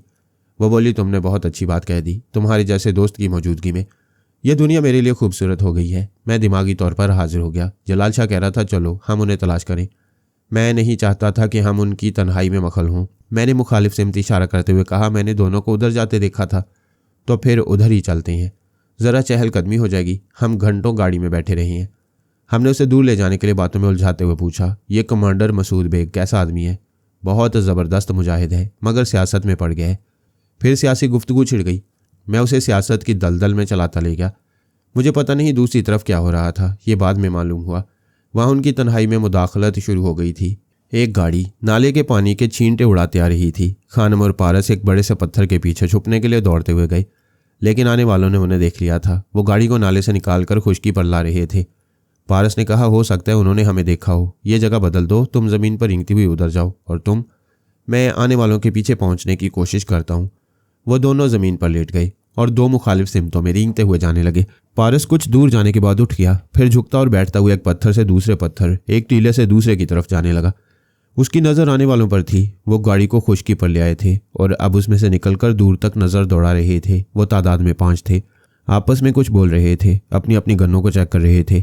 एक शख्स उन्हें हाथ के इशारे से मुख्तलिफ सिमत जाने के लिए कह रहा था, गोया वो चारों तरफ से घेरना चाहते थे। एक मुसल्ला शख्स दौड़ता हुआ उस टीले के पास आया जिसके पीछे पारस मौजूद था। वहां पहुंचते ही वो ठिठक गया। फिर उसे सिर्फ ठिठकने की मोहलत मिली। पारस ने कलाशनकोफ का दस्ता उसके सर पर दे मारा। उसके हलक से कराह भी ना निकल सकी। ऐसे में वो ज़मीन पर गिरता तो धप से आवाज़ होती। उसने गिरते हुए को थाम लिया। गिरते हुए को थामना नेकी है। उसने चुपचाप उसे नेकी से ज़मीन पर लेटा दिया। उसे करीब से देखने के बाद मालूम हुआ वो हशाम के वफादारों में से था। उसे दौड़ते हुए कदमों की आवाज़ सुनाई दी। उसने एक तरफ देखा, एक शख्स दौड़ता हुआ एक चट्टान की तरफ जा रहा था। पारस ने निशाना लेकर उसे उड़ा दिया। वो फिजा में उछलकर जैसे उड़ता हुआ चट्टान से जा टकराया, फिर ज़मीन पर गिरकर साकित हो गया। इस फायरिंग ने सबको चौकन्ना कर दिया। वो आवाज़ रात के सन्नाटे में हम तक पहुंची। जलाल शाह ने चौंक कर कहा, शायद दुश्मन आ गए। हमें यहाँ ज़्यादा देर ठहरना नहीं चाहिए था। हम वापस जाना चाहते थे कि एक गोली की आवाज़ ने मुतवज्जा किया। वो गाड़ी नाले से बाहर निकलने और खुश्की में आने की कोशिश में आवाज़ें पैदा कर रही थी। मैंने पारस से पूछा, मैं यहाँ फायरिंग सुन रहा हूँ, खैरियत है? जी हाँ, ये हशाम के हवारी हैं। 5 थे। मैंने 2 को गिराया, तीसरे को तौबा खानम ने गोली मारी है। मैंने पारस के जरिए देखा। बाकी 2 बचने वाले अपनी गाड़ी की तरफ दौड़ लगा रहे थे। एक टीले पर से पारस, दूसरे टीले से खानम ने उनका निशाना लिया, फिर गोलियों की बौछार कर दी। उन्होंने बचने की कोशिश की, मगर कितनी गोलियों से बच सकते थे। चीखें मारते हुए ज़िंदगी से खाली होकर पथरीली ज़मीन पर गिर पड़े। मैंने पारस से मुख्तसर अल्फाज में कहा, यहाँ भी दुश्मन आ रहे हैं। हालात का तकाजा है कि तुम तौबा खानम को दुश्मनों की इस छोड़ी हुई गाड़ी में ले जाओ। जो सड़क लोगर की तरफ जा रही है उसी पर काबल की सिमत जाओ। किसी दूसरे रास्ते पर ना जाना। मैं थोड़ी देर बाद तुम्हें सही हालात बताऊंगा। मैंने राब्ता ख़त्म कर दिया। तौबा खानम टीले पर खड़ी दोनों हाथ फातिहाना अंदाज में उठाकर कह रही थी, हमाद, वी हैव वन। फिर वो दौड़ती हुई टीले से उतरने लगी। पारस भी टीले से उतर आया, फिर उसके साथ गाड़ी की तरफ बढ़ते हुए बोला, हमें इस गाड़ी में अपना सफ़र जारी रखना चाहिए और वो अरसलान और जलाल शाह वो अपनी गाड़ी में आ जाएंगे। क्या तुम उन्हें छोड़कर जाना चाहते हो? हाँ, यही समझ लो। ओ नो हमाद, ये दोस्ती तो ना हुई। दोस्ती की बात नहीं है। मुझे अरसलान ने कहा था कि हम आगे जाकर बिछड़ जाएंगे, फिर कुछ फासले पर जाकर एक दूसरे से मिल जाएंगे। देखो मिस्टर अरसलान की पेशगोई कितनी दुरुस्त होती है। हमें अलहदा सफ़र करने के लिए ये गाड़ी मिल गई है। उसी वक्त फायरिंग की आवाज़ें फिर गूंजने लगीं। मैंने और जलाल शाह ने उस तरफ आने वाले दुश्मनों से निमटना शुरू कर दिया था। हमारे दरमियान फायरिंग का तबादला हो रहा था। पारस ने कहा, देर न करो, गाड़ी में बैठो। वह स्टीयरिंग सीट पर आ गया। तौबा बोली, अपने साथियों को दुश्मनों में छोड़कर जाना बुज़दिली है। जब साथी ने ही वक्त से पहले कह दिया था कि हमें मुख्तलिफ रास्ते इख्तियार करना चाहिए, तो फिर इसे बुज़दिली क्यों कहती हो? तुम मुझे कहाँ ले जाना चाहते हो? तुम्हारे इस सवाल से साफ जाहिर है कि तुम्हें मुझ पर भरोसा नहीं है। समझती हो मैं कहीं भगा कर ले जा रहा हूँ। ठीक है, जहाँ एतमाद ना हो वहाँ दोस्ती नहीं होती। उसने नाराज़गी से मुंह फेर कर गाड़ी स्टार्ट की। इंजन आवाज़ के साथ बेदार हुआ। उसने गियर बदल कर गाड़ी आगे बढ़ाई। वो गाड़ी के साथ चलती हुई बोली, तुम्हें शर्म नहीं आती? मुझे यहाँ छोड़ कर जा रहे हो? वो बोला, मिस्टर अरसलान ने तुम्हारी भलाई के लिए पेशगोई की थी, लेकिन तुम्हें ना उन पर भरोसा है ना मुझ पर है। मैं तो एक अजनबी पाकिस्तानी हूँ, काबिल एतमाद नहीं हूँ। वो जल्दी से दरवाज़ा खोलकर चलती गाड़ी में बैठती हुई बोली, फजूल बातें न करो। मैंने पाकिस्तान का नाम सुना था, देखा नहीं था। आज तुम्हारी सूरत में पाक नाम देख रही हूँ। तुम्हारी नज़रों में और तुम्हारे अमल में मेरे लिए पाकीज़गी और मुहाफ़ज़त है, लेकिन तुम बहुत ख़राब हो। ये क्या बात हुई? और क्या, किसी की मजाल नहीं है कि मुझसे अपनी बात मनवा सके। तुम बहुत थर्ड क्लास हो, अपनी बात मनवा कर ले जा रहे हो। पारस ने गाड़ी की रफ्तार तेज़ कर दी। हमारे मुकाबले पर 7 मुसल्लह अफराद थे। उनके पास असला और कारतूस की कमी नहीं थी। हम गाड़ी को पहाड़ी के पीछे छोड़कर टहलते हुए आए थे। दूसरे लफ्जों में, मैं जलाल शाह को बातों में उलझाकर इतनी दूर ले आया था। तमाम असला और कारतूस गाड़ी में रह गए थे। हम दोनों के पास एक एक टीटी और चंद कारतूस थे। अगर हम ज़रूरियात के मुताबिक पूरी तरह लैस होते तो मैं चंद मिनटों में उनका तख्ता कर देता। अब तो बहुत मोहतात रहकर बच निकलने का मसला था। दुश्मन इस अंदाज में घेर रहे थे कि उनमें से अब तक कोई निशाने पर नहीं आया था। मैंने जलाल शाह से कहा, जब तक पूरा यकीन ना हो निशाना खाली नहीं जाएगा, उस वक्त तक गोली ना चलाना। अगर उन्होंने चारों तरफ से घेर लिया तो तुम लोगों ने बरसों जंग लड़ी है, बताओ क्या सीखा है? ना बता सके तो मैं बताऊंगा। हमने ये सीखा है कि मैदान जंग में मारना है या मर जाना है, तीसरा कोई रास्ता नहीं। मैंने कहा, तीसरा रास्ता खुद को मौत से बचाने का है। जब असला ना हो या कम हो तो हर मुमकिन कोशिश से दुश्मनों के असला खाने तक पहुंचना चाहिए। वो देखो, वो अपनी गाड़ी छोड़कर हमें घेरने के इरादे से दूर निकल आए हैं। हमें उनकी इस गलती से फ़ायदा उठाना चाहिए। हम गाड़ी तक कैसे जाएंगे और क्या ज़रूरी है कि उस गाड़ी में हमारे लिए हथियार रखे हों? फायरिंग शुरू हो तो तुम सिर्फ 15 मिनट तक उन्हें उलझाए रखना। वहाँ हथियार ना हुए तो मैं गाड़ी और उसके पेट्रोल को हथियार बना लूँगा। मेरी बात समझ में आई तो वो मुतासिर होकर मुझे देखने लगा। मैं वहाँ से खिसक गया, हाथों और घुटनों के बल चलता हुआ एक जगह आकर रुक गया। वहाँ छोटे बड़े पत्थर रखे हुए थे। मैंने चांद को देखा, फिर सोचा, चांदनी रात में नज़रें दूर से धोखा खाती हैं, मुझे फरेबे नज़र से काम लेना चाहिए। मैंने एक बड़ा सा पत्थर उठाकर उसे अपनी दोनों टांगों पर रख लिया, फिर दूसरा पत्थर अपनी रानों पर, तीसरा पत्थर लेटने के बाद पेट पर रखा, चौथा अपने सीने पर रख लिया। यूं चारों शानिचित होकर पुश्त के बल दोनों कोहनियों से ज़मीन पर रेंगने लगा। मैं खुली जगह पर लेटा हुआ था। दूर से यूं लग रहा था ज़मीन पर पत्थर पड़े हुए हैं और ऐसे ही पत्थर जगह जगह पड़े हुए थे। मैं इतनी आहिस्तगी से खिसक रहा था कि दूर से पत्थरों के मुतहर्रिक होने का पता ही नहीं चलता होगा। मैंने जलाल शाह के अंदर पहुंचकर देखा, वो एक चट्टान की आड़ में छुपा हुआ दूर तक नजरें दौड़ा रहा था। उसकी नजरें मेरी तरफ भी आईं, लेकिन वो मुझे देख ना सका। मुझ पर रखे हुए पत्थर उसे नजर आए। इस तरह इत्मीनान हुआ कि दुश्मन भी धोखा खा रहे होंगे। मुझ पर रखे हुए 4 अदद पत्थर कोई गोभी के फूल नहीं थे। साइज में बड़े थे। वजन में एक एक पत्थर 25 किलो से कम ना होगा, एक आध और ज़्यादा वजनी होगा। फिर भी यह ख्याल था कि दोनों पत्थरों पर रखे हुए पत्थर गिरने ना पाएं, वरना इनके लुढ़कने से मैं दुश्मनों की तवज्जो का मरकज़ बन जाता। ऐसी हालत में कोहनियों और पुश्त के बल कितनी सबर आजमा तकलीफ़ों से खिसक रहा था, ये मेरा खुदा ही बेहतर जानता है। उधर फायरिंग शुरू हो गई थी। जलाल शाह मेरी हदायत पर अमल कर रहा था, अपनी तरफ से फायरिंग नहीं कर रहा था, बचने की कोशिश कर रहा था। जब दुश्मनों ने देखा कि जवाबी फायरिंग नहीं हो रही है तो कुछ ने सोचा कि शिकार चट्टान के पीछे से खिसक कर दूसरी तरफ चला गया है। वो दूसरी जगह तलाश करने लगे। कुछ ने इरादा किया कि इसी चट्टान को महाज बनाया जाए। वह दबे कदमों चलते हुए आए। मैं जलाल शाह के दिमाग में मोहतात रहकर उनके करीब आने का इंतजार कर रहा था। जब यकीन हुआ कि अब गोलियां ज़ाया नहीं होंगी तो मैंने उसके ज़रिए तड़ातड़ गोलियां चलाईं। एक ज़ाया हुई, 2 काम आ गई। 2 आदमी चीख मार कर गिरे। एक वहाँ की ढलान से लुढ़कता हुआ खुली जगह आते आते मुझसे टकरा कर रुक गया। वो भी ज़मीन पर पड़ा था। मैं भी पत्थरों के नीचे चारों शाने लेटा हुआ था। गोली काम दिखा चुकी थी। दम निकलते वक्त वो आंखें फाड़ फाड़ कर मुझे देख रहा था। उसने मनो पत्थरों के नीचे अपनी ज़िंदगी में किसी जिंदा इंसान को नहीं देखा होगा। मरते मरते ये तमाशा देख रहा था। मैंने आहिस्तगी से पूछा, हेलो, जा रही हो? उसकी गर्दन ढलक गई। मरने के बाद भी उसकी खुली हुई आंखें मुझ पर लगी हुई थी। मैंने मौके से फ़ायदा उठाया, अपने ऊपर से पत्थर गिरा दिए। दुश्मन यही समझेंगे कि उनके साथी के टकराने से पत्थर इधर उधर हो गए हैं। फिर मैंने बड़ी फुर्ती से उसकी लाश को खींचकर अपने ऊपर रख लिया। इस हरकत से यही समझ में आएगा कि गोली लगने वाला साथी अभी जिंदा है और औंधा होकर रेंगता हुआ गाड़ी की तरफ जा रहा है, जबकि लाश के नीचे मैं खिसक रहा था।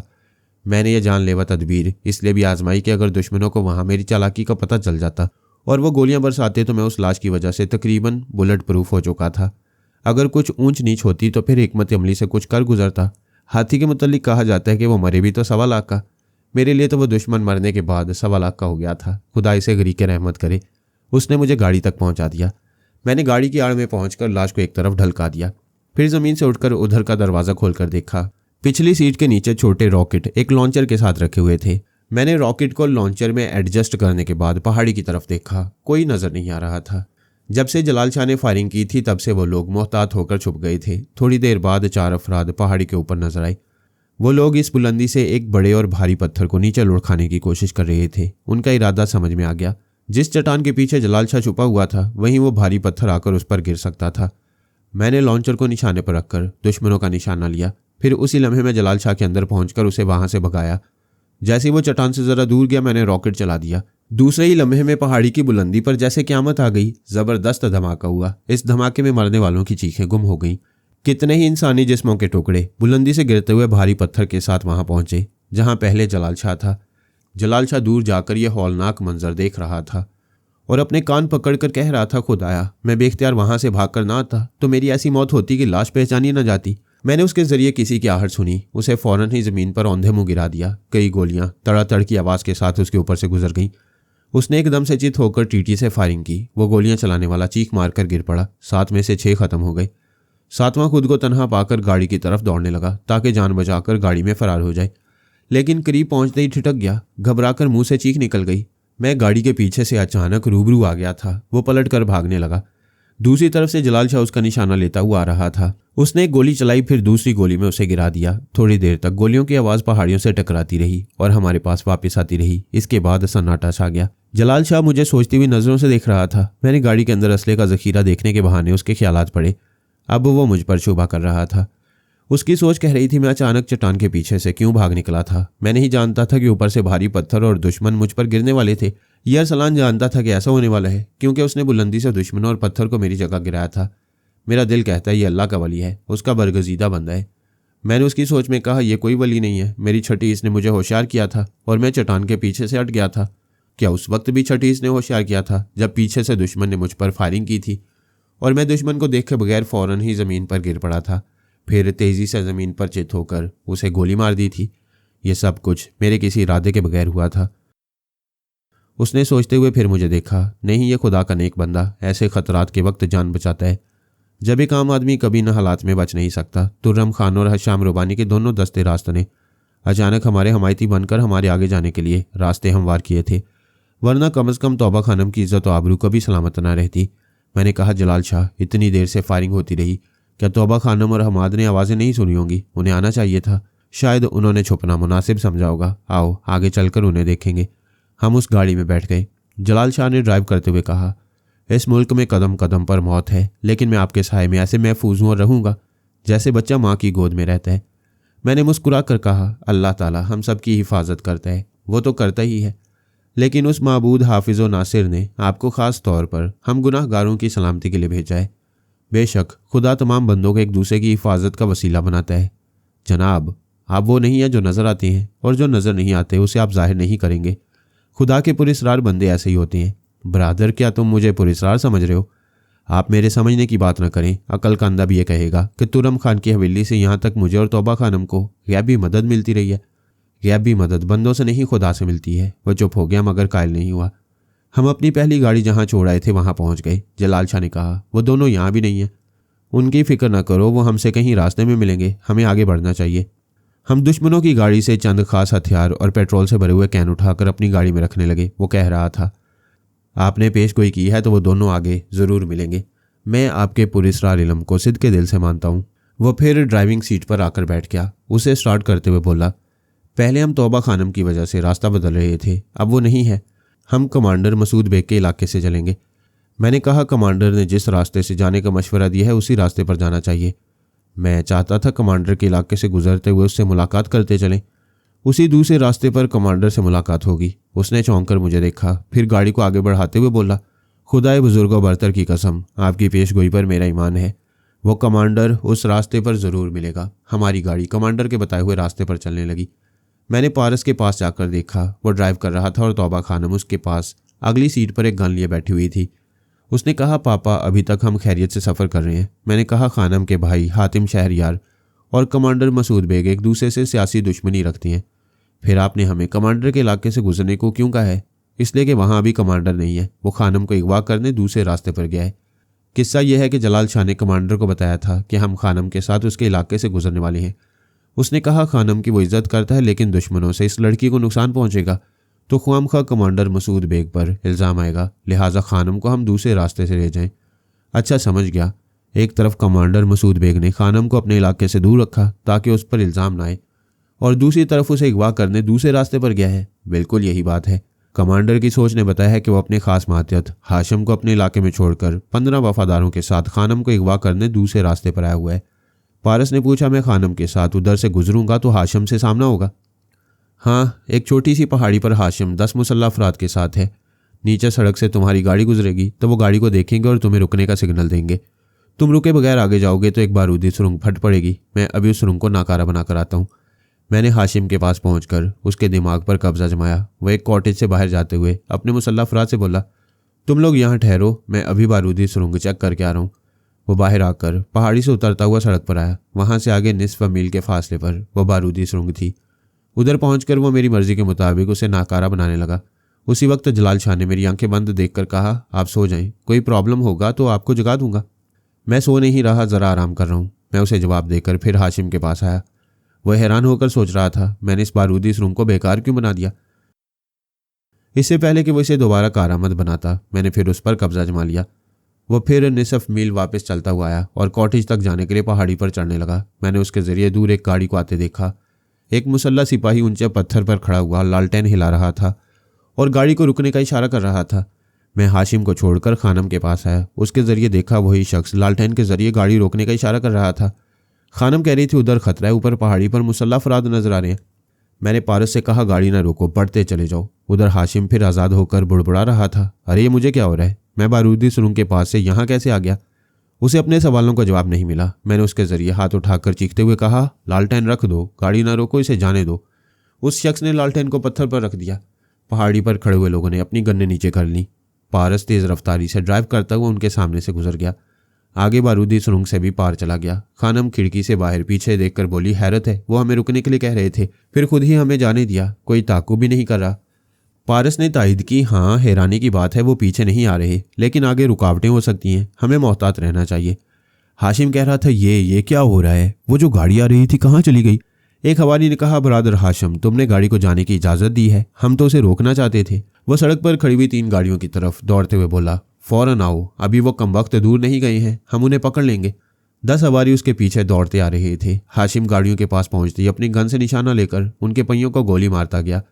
पहिए जोरदार आवाज़ों से फटते रहे। हवारी चीखते हुए आ रहे थे, बरादर ये क्या कर रहे हो, मगर वो कर चुका था। तमाम गाड़ियां बेकार हो चुकी थीं, सिर्फ दौड़ने वाले पांव रह गए थे और वो दौड़कर जाने वालों के पीछे नहीं जा सकते थे। मैंने किसी खून खराबे के बगैर तौबा खानम को दुश्मन के इलाके से पार करा दिया था। खानम ने कहा, हमाद ये सब कुछ जादुई तमाशा लग रहा है। पारस ने कहा, मैं दुआ मांग रहा था कि हम दुश्मनों के इलाकों से सही सलामत निकल जाएं। दुआ कबूल हो गई है तो तुम्हें जादुई तमाशा लग रहा है। प्लीज़ संजीदगी से सोचो, क्या दुआ गैर संजीदा हुआ करती है। मैं दुआ की कबूलियत को मानती हूँ, लेकिन हर मरहले पर दुआ कबूल नहीं होती। हर मरहले पर दुश्मन दोस्त नहीं बनते। हर कदम पर इज्जत के लुटेरे नेकी के फरिश्ते नहीं बन जाते। ऐसे मोजज़े होने लगे तो इंसान कोशिश करना और जिद्दोजहद करना छोड़ दे। ऐसा होता तो यहाँ मुजाहिदीन नजर न आते, हम दुआ मांग कर रूस को भगा देते। इतनी लंबी तकरीर क्यों कर रही हो? मैं समझना चाहती हूँ क्या हो रहा है। जब से तुम मेरे साथ हो कुछ मौजज़ों जैसी बातें हो रही हैं। तुम ये कहना चाहती हो कि हम दोनों ने जहानत और दिलेरी से दुश्मनों का मुकाबला नहीं किया है, दुश्मन जादू से मरते गए हैं। ये बात नहीं है, हमने भरपूर जहानत और दिलेरी से काम लिया है, लेकिन इसके अलावा भी कुछ अजीब से वाक़यात हो रहे हैं। अभी हमारा रास्ता रुका जा रहा था, फिर दूसरे ही मिनट में कुछ कहे सुने बगैर जाने की इजाज़त दे दी गई। कहो तो वापस चलकर पूछते हैं उन्होंने ऐसा क्यों किया। क्या तुम्हें हैरानी नहीं हो रही? कोई ख़ास हैरानी की बात नहीं। रोकने वालों ने देख लिया होगा कि हातम शहरियार की हमशीरा जा रही है, इसलिए रोकते रोकते जाने की इजाज़त दे दी। अगर उन्होंने पहचान कर मेरी इज्जत की है तो ज़रा देर को गाड़ी रोककर एक गिलास पानी या कावे के लिए पूछ सकते हैं। आगे कहीं कावा पिला दूंगा। जो मंजिल गुजर गई उसके बारे में सोचकर वक्त ज़ाया ना करो। ये बताओ आगे कैसे लोगों से साबका पड़ सकता है। उसने तौबा खानम को बातों में उलझा दिया। वो अगली मंजिलों के मुतल्लिक बताने लगी। हमारे रास्ते में वो मंजिल आ गई जहाँ कमांडर बेग हमारे इंतजार कर रहा था। उसने और उसके वफादारों ने अपनी अपनी पगड़ियों के एक हिस्से से चेहरे छुपा लिए थे ताकि तौबा खानम को अगवा करने का इल्ज़ाम कमांडर बेग और उसके साथियों पर न आए। उन 15 अफराद की 4 गाड़ियों ने हमारा रास्ता रोक लिया। जलाल शाह ने गाड़ी से उतरकर कहा, मैं तमाम मुजाहिदीन की राब्ता कौंसिल का नुमाइंदा जलाल शाह हूँ, तुम लोग अपना तारुफ कराओ। एक ने कहा, अपना तारुफ कराना होता तो हम चेहरा न छुपाते। मैं कमांडर बेग के अंदर पहुंचा हुआ था। उसने आवाज़ बदल कर बोलना चाहा, लेकिन मेरी मर्जी से अपनी आवाज़ में बोला, तुम्हारी गाड़ी में एक हसीन बला है जिसे तौबा खानम कहते हैं। अगर सलामती से आगे जाना चाहते हो तो उस दोशीज़ा को हमारे हवाले कर दो। जलाल शाह ने हैरानी से पूछा, कमांडर बेग ये तुम हो? जब असल आवाज़ में बोल रहे हो तो फिर चेहरा क्यों छुपा रहे हो? कमांडर बेग ने परेशान होकर सोचा, ये क्या हमाकत हो गई। मैं आवाज़ बदल कर बोलना चाहता था, फिर अपनी आवाज़ में कैसे बोल गया। जलाल शाह ने कहा, मेरे कमांडर दोस्त, मेरे साथ एक पाकिस्तानी सहाफ़ी है, नाम अरसलान है, गज़ब का नजूमी है। इसकी कोई पेशगोई गलत नहीं होती। इसने कहा था इस रास्ते पर तुमसे मुलाकात होगी। अब तुम लाख चेहरा छुपाओ, इस खुदा के बंदे की पेशगोई गलत नहीं होगी। सामने आओ, दोस्तों से भला क्या पर्दा।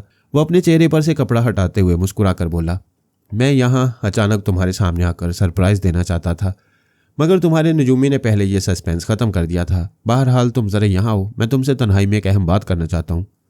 मैं जानता था वो क्या कहेगा। मैंने जलाल शाह के अंदर रहकर उसे ये बोलने नहीं दिया कि हमारी गाड़ी में तौबा खानम नहीं है। जलाल शाह तेज़ी से चलता हुआ उन 4 गाड़ियों की तरफ जा रहा था। कमांडर बेग अपनी गाड़ी से उतरकर मुसाफिया करते हुए बोला, ज़रा उधर चलो।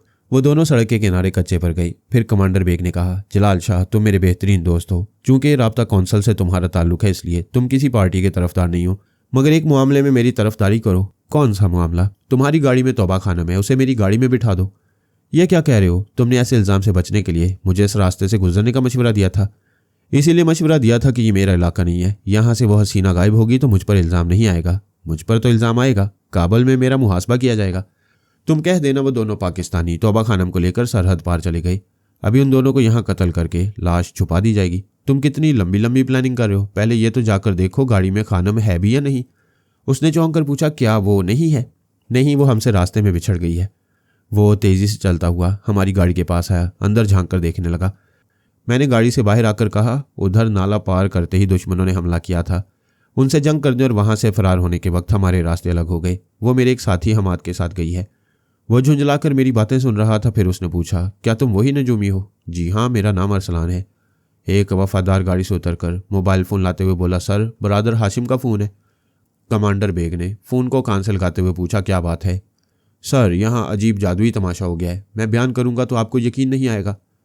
बकवास मत करो, जो बात है फ़ौरन बोलो। सर यहाँ से एक गाड़ी गुजर गई, मैंने अपने आदमियों को चेक करने नहीं दिया, उस गाड़ी को जाने की इजाज़त दे दी। वो किसकी गाड़ी थी? तुमने ऐसा क्यों किया? क्या वो गाड़ी बारूदी सुरंग पर से भी गुजर गई? जी हाँ, इसीलिए तो उसे जादुई तमाशा कह रहा हूँ। मुझे ऐसा लग रहा था जैसे किसी ने मेरे दिमाग को जकड़ लिया था। मैंने आप बारूदी सुरंग को नाकारा बना दिया। हमारे वफादार सामने से निकल जाने वाली गाड़ी का ताकुब करना चाहते थे। मैंने तीनों गाड़ियों के पहियों को गोलियां मारकर बेकार कर दिया। पागल के बच्चे, ये क्या बकवास है? दूसरी तरफ से आवाज़ आई, सर मैं करामतुल्लाह बोल रहा हूँ। यहाँ हम सब गवाह हैं कि बरादर हाशिम गद्दार नहीं है, लेकिन वो गाड़ी के जाने तक पागलों जैसी हरकतें करता रहा, मगर अब नॉर्मल है। क्या वाकई ऐसा हुआ है? क्या तुम सब हाशिम की बेगुनाही के गवाह हो? उसे फ़ोन पर बहुत सी आवाज़ें सुनाई देने लगी।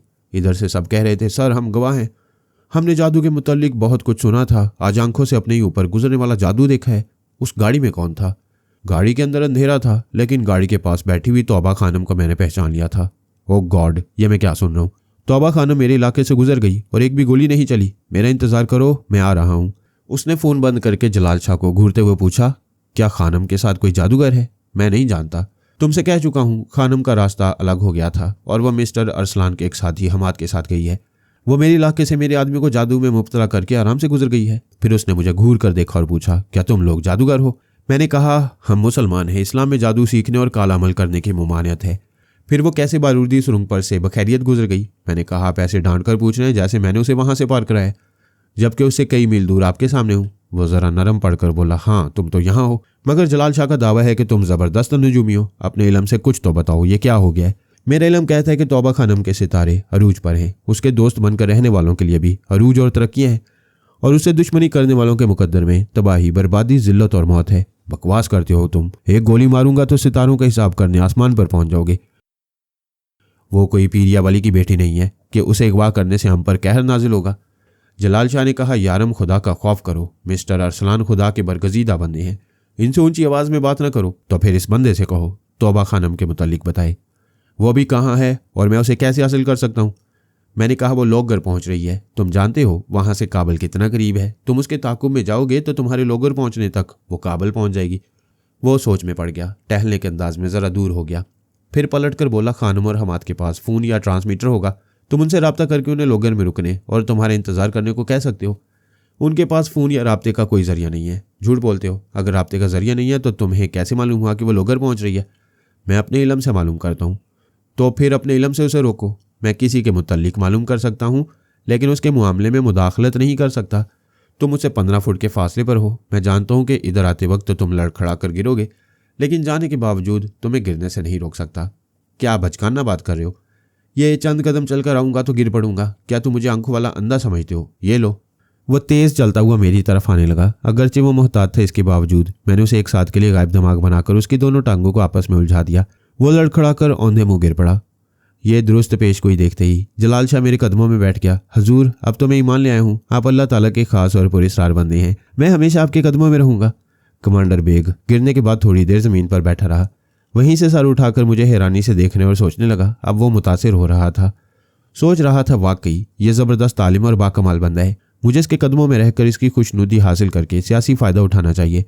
वो ज़मीन पर बैठे ही बैठे हाथ पांव से रेंगते हुए मेरे कदमों से आकर लिपट गया। गिड़गिड़ा कर कहने लगा, मुझे मुआफ़ कर दें, मैंने आपकी शान में गुस्ताखी की है। मैं भी अपने दोस्त जलाल शाह की तरह आपके कदमों में रहूंगा।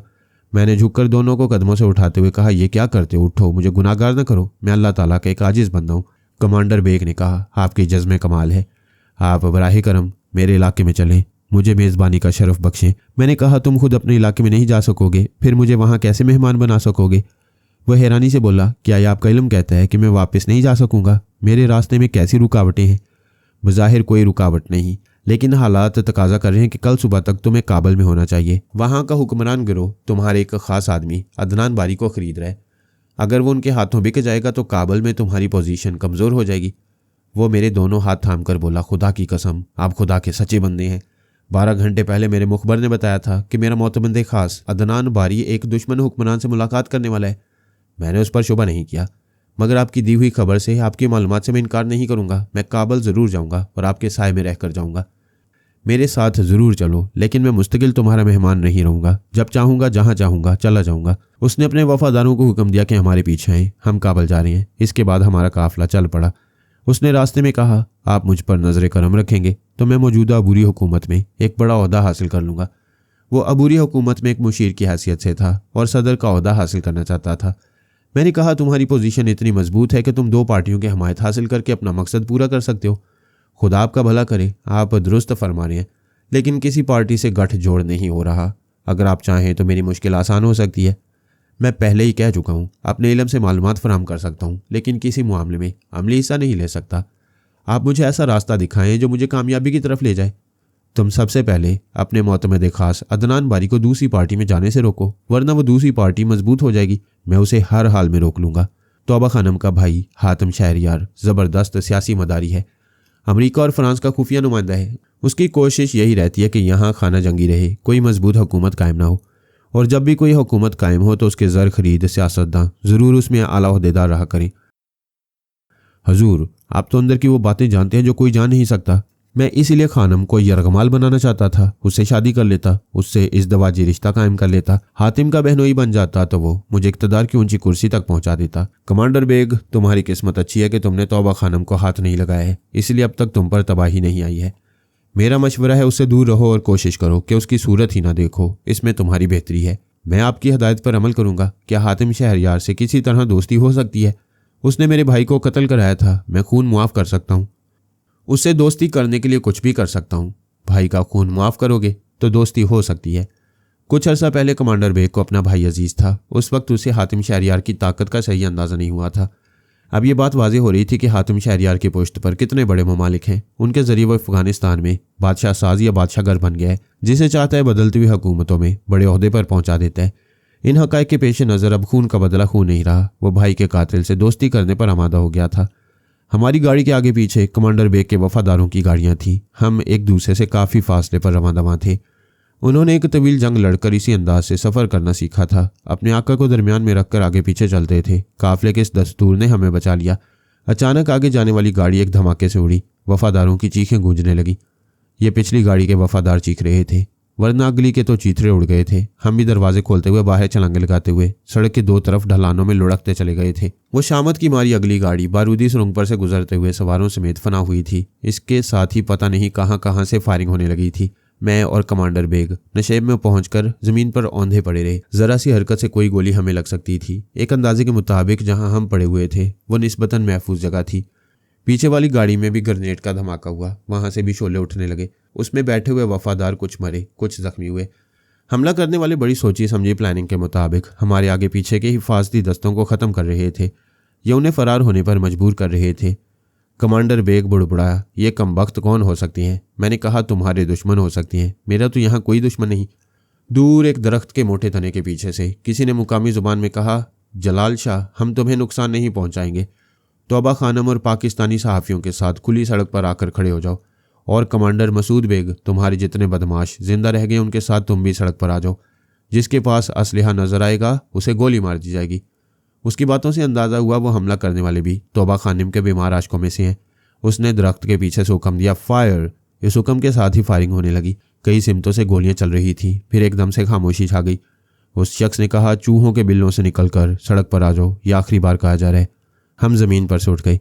दूसरे भी उठ रहे थे और दोनों हाथ उठाए सड़क पर जा रहे थे। सड़क के दूसरी तरफ की ढलान से जलाल शाह भी आ गया। हमें भी हाथ उठाकर उन लोगों में शामिल होना पड़ा। हमें खाली हाथ देखकर हमला करने वाले दरख्तों के पीछे से और गढ़ों के अंदर से उभरकर सामने आने लगे। उनके सरदार ने पूछा, तौबा खानम कहाँ है? जलाल शाह ने कहा, तुम्हें गलत फहमी है, हमारे साथ कोई खातून नहीं है। वो बोला, जलाल शाह, जब हम तुम जानते हैं और ये मालूमात रखते हैं कि तुम्हारे साथ 2 पाकिस्तानी सहाफ़ी भी हैं और तौबा खानम को हासिल करने के लिए कमांडर बेग ने भी तुम्हें रास्ते में घेरा था, तो फिर ये गलत कैसे हो सकता है कि तुम्हारे साथ गाड़ी में तौबा खानम नहीं है? पहले गाड़ी में देखकर तसल्ली कर लो। उनका सरदार हमारी गाड़ी की तरफ गया। वह सब मुकामी ज़ुबान में बोल रहे थे। मैंने जलाल शाह से कहा, तुम लोगों की बातें समझ में नहीं आ रही हैं, इनसे कहो अंग्रेज़ी बोलें। हजूर, ये बहुत ही पसमानदा अफ़गानी है, सिर्फ अपनी ज़ुबान बोलते हैं, दूसरी कोई ज़ुबान नहीं जानते। मुझे मायूसी हुई। मैं किसी हमलावर के दिमाग में नहीं पहुंच सकता था। सिर्फ जलाल शाह और कमांडर बेग के जरिए उनकी गुफ्तगू समझ सकता था। वह सरदार गाड़ी में तौबा खानम को ना पाकर गुस्से से गरज रहा था। तुम लोग जिंदा रहना चाहते हो तो सच सच बताओ, खानम कहाँ है? जलाल शाह ने कहा, तुम देख रहे हो कि हमारे साथ दूसरा पाकिस्तानी सहाफ़ी भी नहीं। पहाड़ी नाले के पास दुश्मनों ने हमला किया था। उनसे बचकर फरार होते वक्त उनके रास्ते हमसे अलग हो गए। खानम उस दूसरे पाकिस्तानी हमाद के साथ गई है। सरदार ने पलटकर कमांडर बेग से पूछा, तुम क्या कहते हो? वो बोला, यह सच है, मैंने भी तौबा खानम को हासिल करना चाहा, पता चला वो दूसरे रास्ते से काबिल गई है। वो गरज कर बोला, मैं कैसे यकीन कर लूँ? ये तुम सबकी मिली भगत होगी। उसे कहीं छुपा दिया और हातिम शहरयार से सौदा करने काबिल जा रहे हो। किसी के घर की इज्जत को अगवा करने वाले बनफ से नफीस सौदा करने नहीं जाते। वो हमारे पास होती तो हम अपने दलालों के जरिए हातिम शहरयार को ब्लैकमेल करते। वो कायल होकर बोला, ये बात समझ में आती है, लेकिन जब तक खानम नहीं मिलेगी तुम सब हमारे कैदी बनकर होगे। और तुम कमांडर, अपने आदमियों से कहो यहाँ से खाली हाथ दौड़ते हुए वापस जाएं। जो नहीं दौड़ेगा और पीछे मुड़कर देखेगा उसे गोली मार दी जाएगी। कमांडर बेग का हुक्म सुनते ही उसके वफादार दोनों हाथ उठाकर दौड़ते हुए जाने लगे। उन्होंने नज़रों से ओझल होने तक पीछे मुड़कर नहीं देखा। फिर मुझे, जलाल शाह और कमांडर बेग को 3 मुख्तलिफ गाड़ियों में मुसल्लह अफराद के दरमियान बैठने पर मजबूर किया गया। इसके बाद वो नया काफिला नई मंजिल की तरफ चल पड़ा। जब से हम इस मुल्क की सरहद में दाखिल हुए थे तब से नए नए काफिले और कबीले मिल रहे थे। मुजाहिदीन के हर गिरोह और हर कबीले की सियासत अपने मुल्क में अपनी बरतरी कायम रखने के लिए थी। वो पूरी अफगान कौम की बरतरी की खातिर मुत्तहिद नहीं हो रहे थे। हमारा सफ़र बड़ा लंबा हो गया था। मैं जिन मुसल्लह अफराद के दरमियान बैठा हुआ था वो मेरी बात नहीं समझ रहे थे और मैं उनकी ज़ुबान से वाकिफ़ नहीं था। मैंने जलाल शाह की सोच में यह सवाल पैदा किया, आखिर ये हमें कैदी बनाने वाले कौन हैं? उनका सरदार जलाल शाह के साथ बैठा हुआ था। उसने सरदार से पूछा, कम अज़ कम ये तो बता दो कि तुम कौन हो, किस कबीले या सियासी पार्टी से ताल्लुक़ रखते हो? वह घुरा कर बोला, कैदियों को सवाल करने का हक नहीं दिया जाता, खामोश बैठे रहो। उसने एक ही बात कहकर ज़ुबान बंद कर दी। मैंने कमांडर बेग के दिमाग में पहुंचकर देखा। वो भी मुसल्लह अफराद के दरमियान मजबूर बैठा हुआ था और एक एक से कह रहा था, तुम लोग गूंगे क्यों बने हुए हो? चलो ये ना बताओगे कौन हो, सिर्फ इतना बता दो कहाँ ले जा रहे हो। वो सब ऐसे खामोश थे जैसे सचमुच गूंगे बह रहे हों। उनकी खामोशी की वजह बाद में मालूम हुई। वह नहीं चाहते थे कि हमें मालूम हो कि हमें पुल चरखी जेल में ले जाया जा रहा है। अगर मालूम होता तो जलाल शाह अपने साथ मुझे भी जान पर खेल जाने को कहता, मगर जेल के हाथे में कदम न रखता। जब जेल के बड़े आहनी दरवाजे के सामने गाड़ियां रुकी तो कमांडर बेग ने चीख कर पूछा, यह हमें कहाँ ले आए हो? कौन हो तुम लोग? तुम्हारे क्या इरादे हैं? जलाल शाह के साथ बैठा हुआ सरदार कह के लगा रहा था। तीनों गाड़ियों के अलावा जेल के सामने भी मुसल्लह अफराद थे। वहां से फरार की कोई सूरत नहीं थी। हम गाड़ियों से बाहर निकले। जलाल शाह कह रहा था, मैं राब्ता कौंसल का ओहदेदार हूँ। मुझे और पाकिस्तानी सहाफ़ी को यहाँ कैद करके तुम बहुत बड़ी गलती करोगे। मुझे फ़ोन पर मुसालती कौंसल के मेंबरान से गुफ्तगू करने दो। वह एहतजाज कर रहा था लेकिन कोई उसकी नहीं सुन रहा था। हमें 3 अलग अलग कोठरियों में आहनी सलाखों वाले दरवाजे के पीछे बंद कर दिया गया। मेरी एक उम्र गुजर गई, आज तक कोई मेरे हाथ में हथकड़ी ना पहना सका, कोई मुझे जेल के अंदर ना ला सका। और अब जहाँ लाया गया था वो जेल भी कोई मामूली नहीं थी। यहाँ हमेशा गैर मामूली कैदी आते रहे हैं। पुल चरखी जेल को दुनिया की बदतरीन जेल कहा जाता है। शायद ही कोई खुशकिस्मत कैदी होगा जो यहाँ से जिंदा वापस गया होगा। काबुल की मौजूदा बुरी हुकूमत के ख़ानदान के सरबरा को उनके 24 अजीज़ रिश्तेदारों के साथ गिरफ्तार किया गया था और इस जेल में रखा गया था। रूस को पसपा करने के बाद इस खानदान का एक फर्द भी वहां नहीं मिला। ये सोचा गया था कि शायद असीरी के दौर में उन्हें रूसी इलाकों ताशकंद या समरकंद वगैरह की जेलों में मुंतकिल किया गया होगा, लेकिन तफ्तीश और तलाश के बावजूद आज तक इतने अजीम और मुअज़्ज़ज़ खानदान के एक फर्द का भी सुराग न मिल सका। ये वो जेल है जहाँ एक ही वक्त में 1000 कैदियों को फायरिंग स्क्वाड के सामने खड़ा करके गोलियां मार दी गई। यहाँ के हुकूमत खाने में बिजली के झटके पहुंचाए जाते हैं, शिकंजों में जिस्म की हड्डियां चटका दी जाती हैं और उंगलियों से नाखून खींचकर निकाल लिए जाते हैं। ये इतनी जलील, इतनी जालिम और ऐसी गैर इंसानी जेल है कि बाज़ कैदियों को पेशाब पाखाने में डालकर रखा जाता है, जहाँ की बदबू से कैदी अपना जहनी तवाज़ुन खो बैठते हैं। दुनिया की तारीख में बड़े अजीबोगरीब वाक़यात पढ़ने में आते हैं। अफ़गानिस्तान में जेलों की तारीख नहायत दिलचस्प और अजीब है। आपकी दिलचस्पी के लिए बताता चलूँ, यहाँ मजन्नल जेल, सदारत जेल, किला करनैल, ख्वाजा नईम जेल और पुल चरखी जेलें हैं। इनमें से हर जेल की तामीर करने वाला शख्स अपनी ही बनाई हुई जेल में कैदी बनकर आता रहा। ये तारीख पढ़ो तो यकीन नहीं आता कि जिसने जो जेल बनाई वो उस जेल का पहला कैदी बनकर वहां गया। सन 1973 में सरदार दाऊद खान ने जाहिर शाह का तख्ता उलटने के बाद पुल चरखी जेल का मंसूबा बनाया। ये जेल भारत, जर्मनी और जापान के ताउन से मुकम्मल हुई तो सन 1978 में सरदार दाऊद का तख्ता उलट गया और उसे उसके पूरे घराने और खवातीन के साथ इसी जेल में कैद कर दिया गया। मौजूदा ज़माने में इससे ज़्यादा खौफनाक और जानलेवा जेल दुनिया के किसी मुल्क में नहीं है।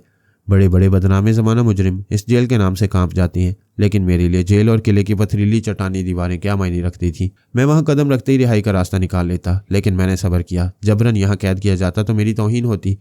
मुझे कैद करने वाले ये नहीं जानते थे कि मैं अपनी मर्जी से असीरी कबूल कर रहा हूँ।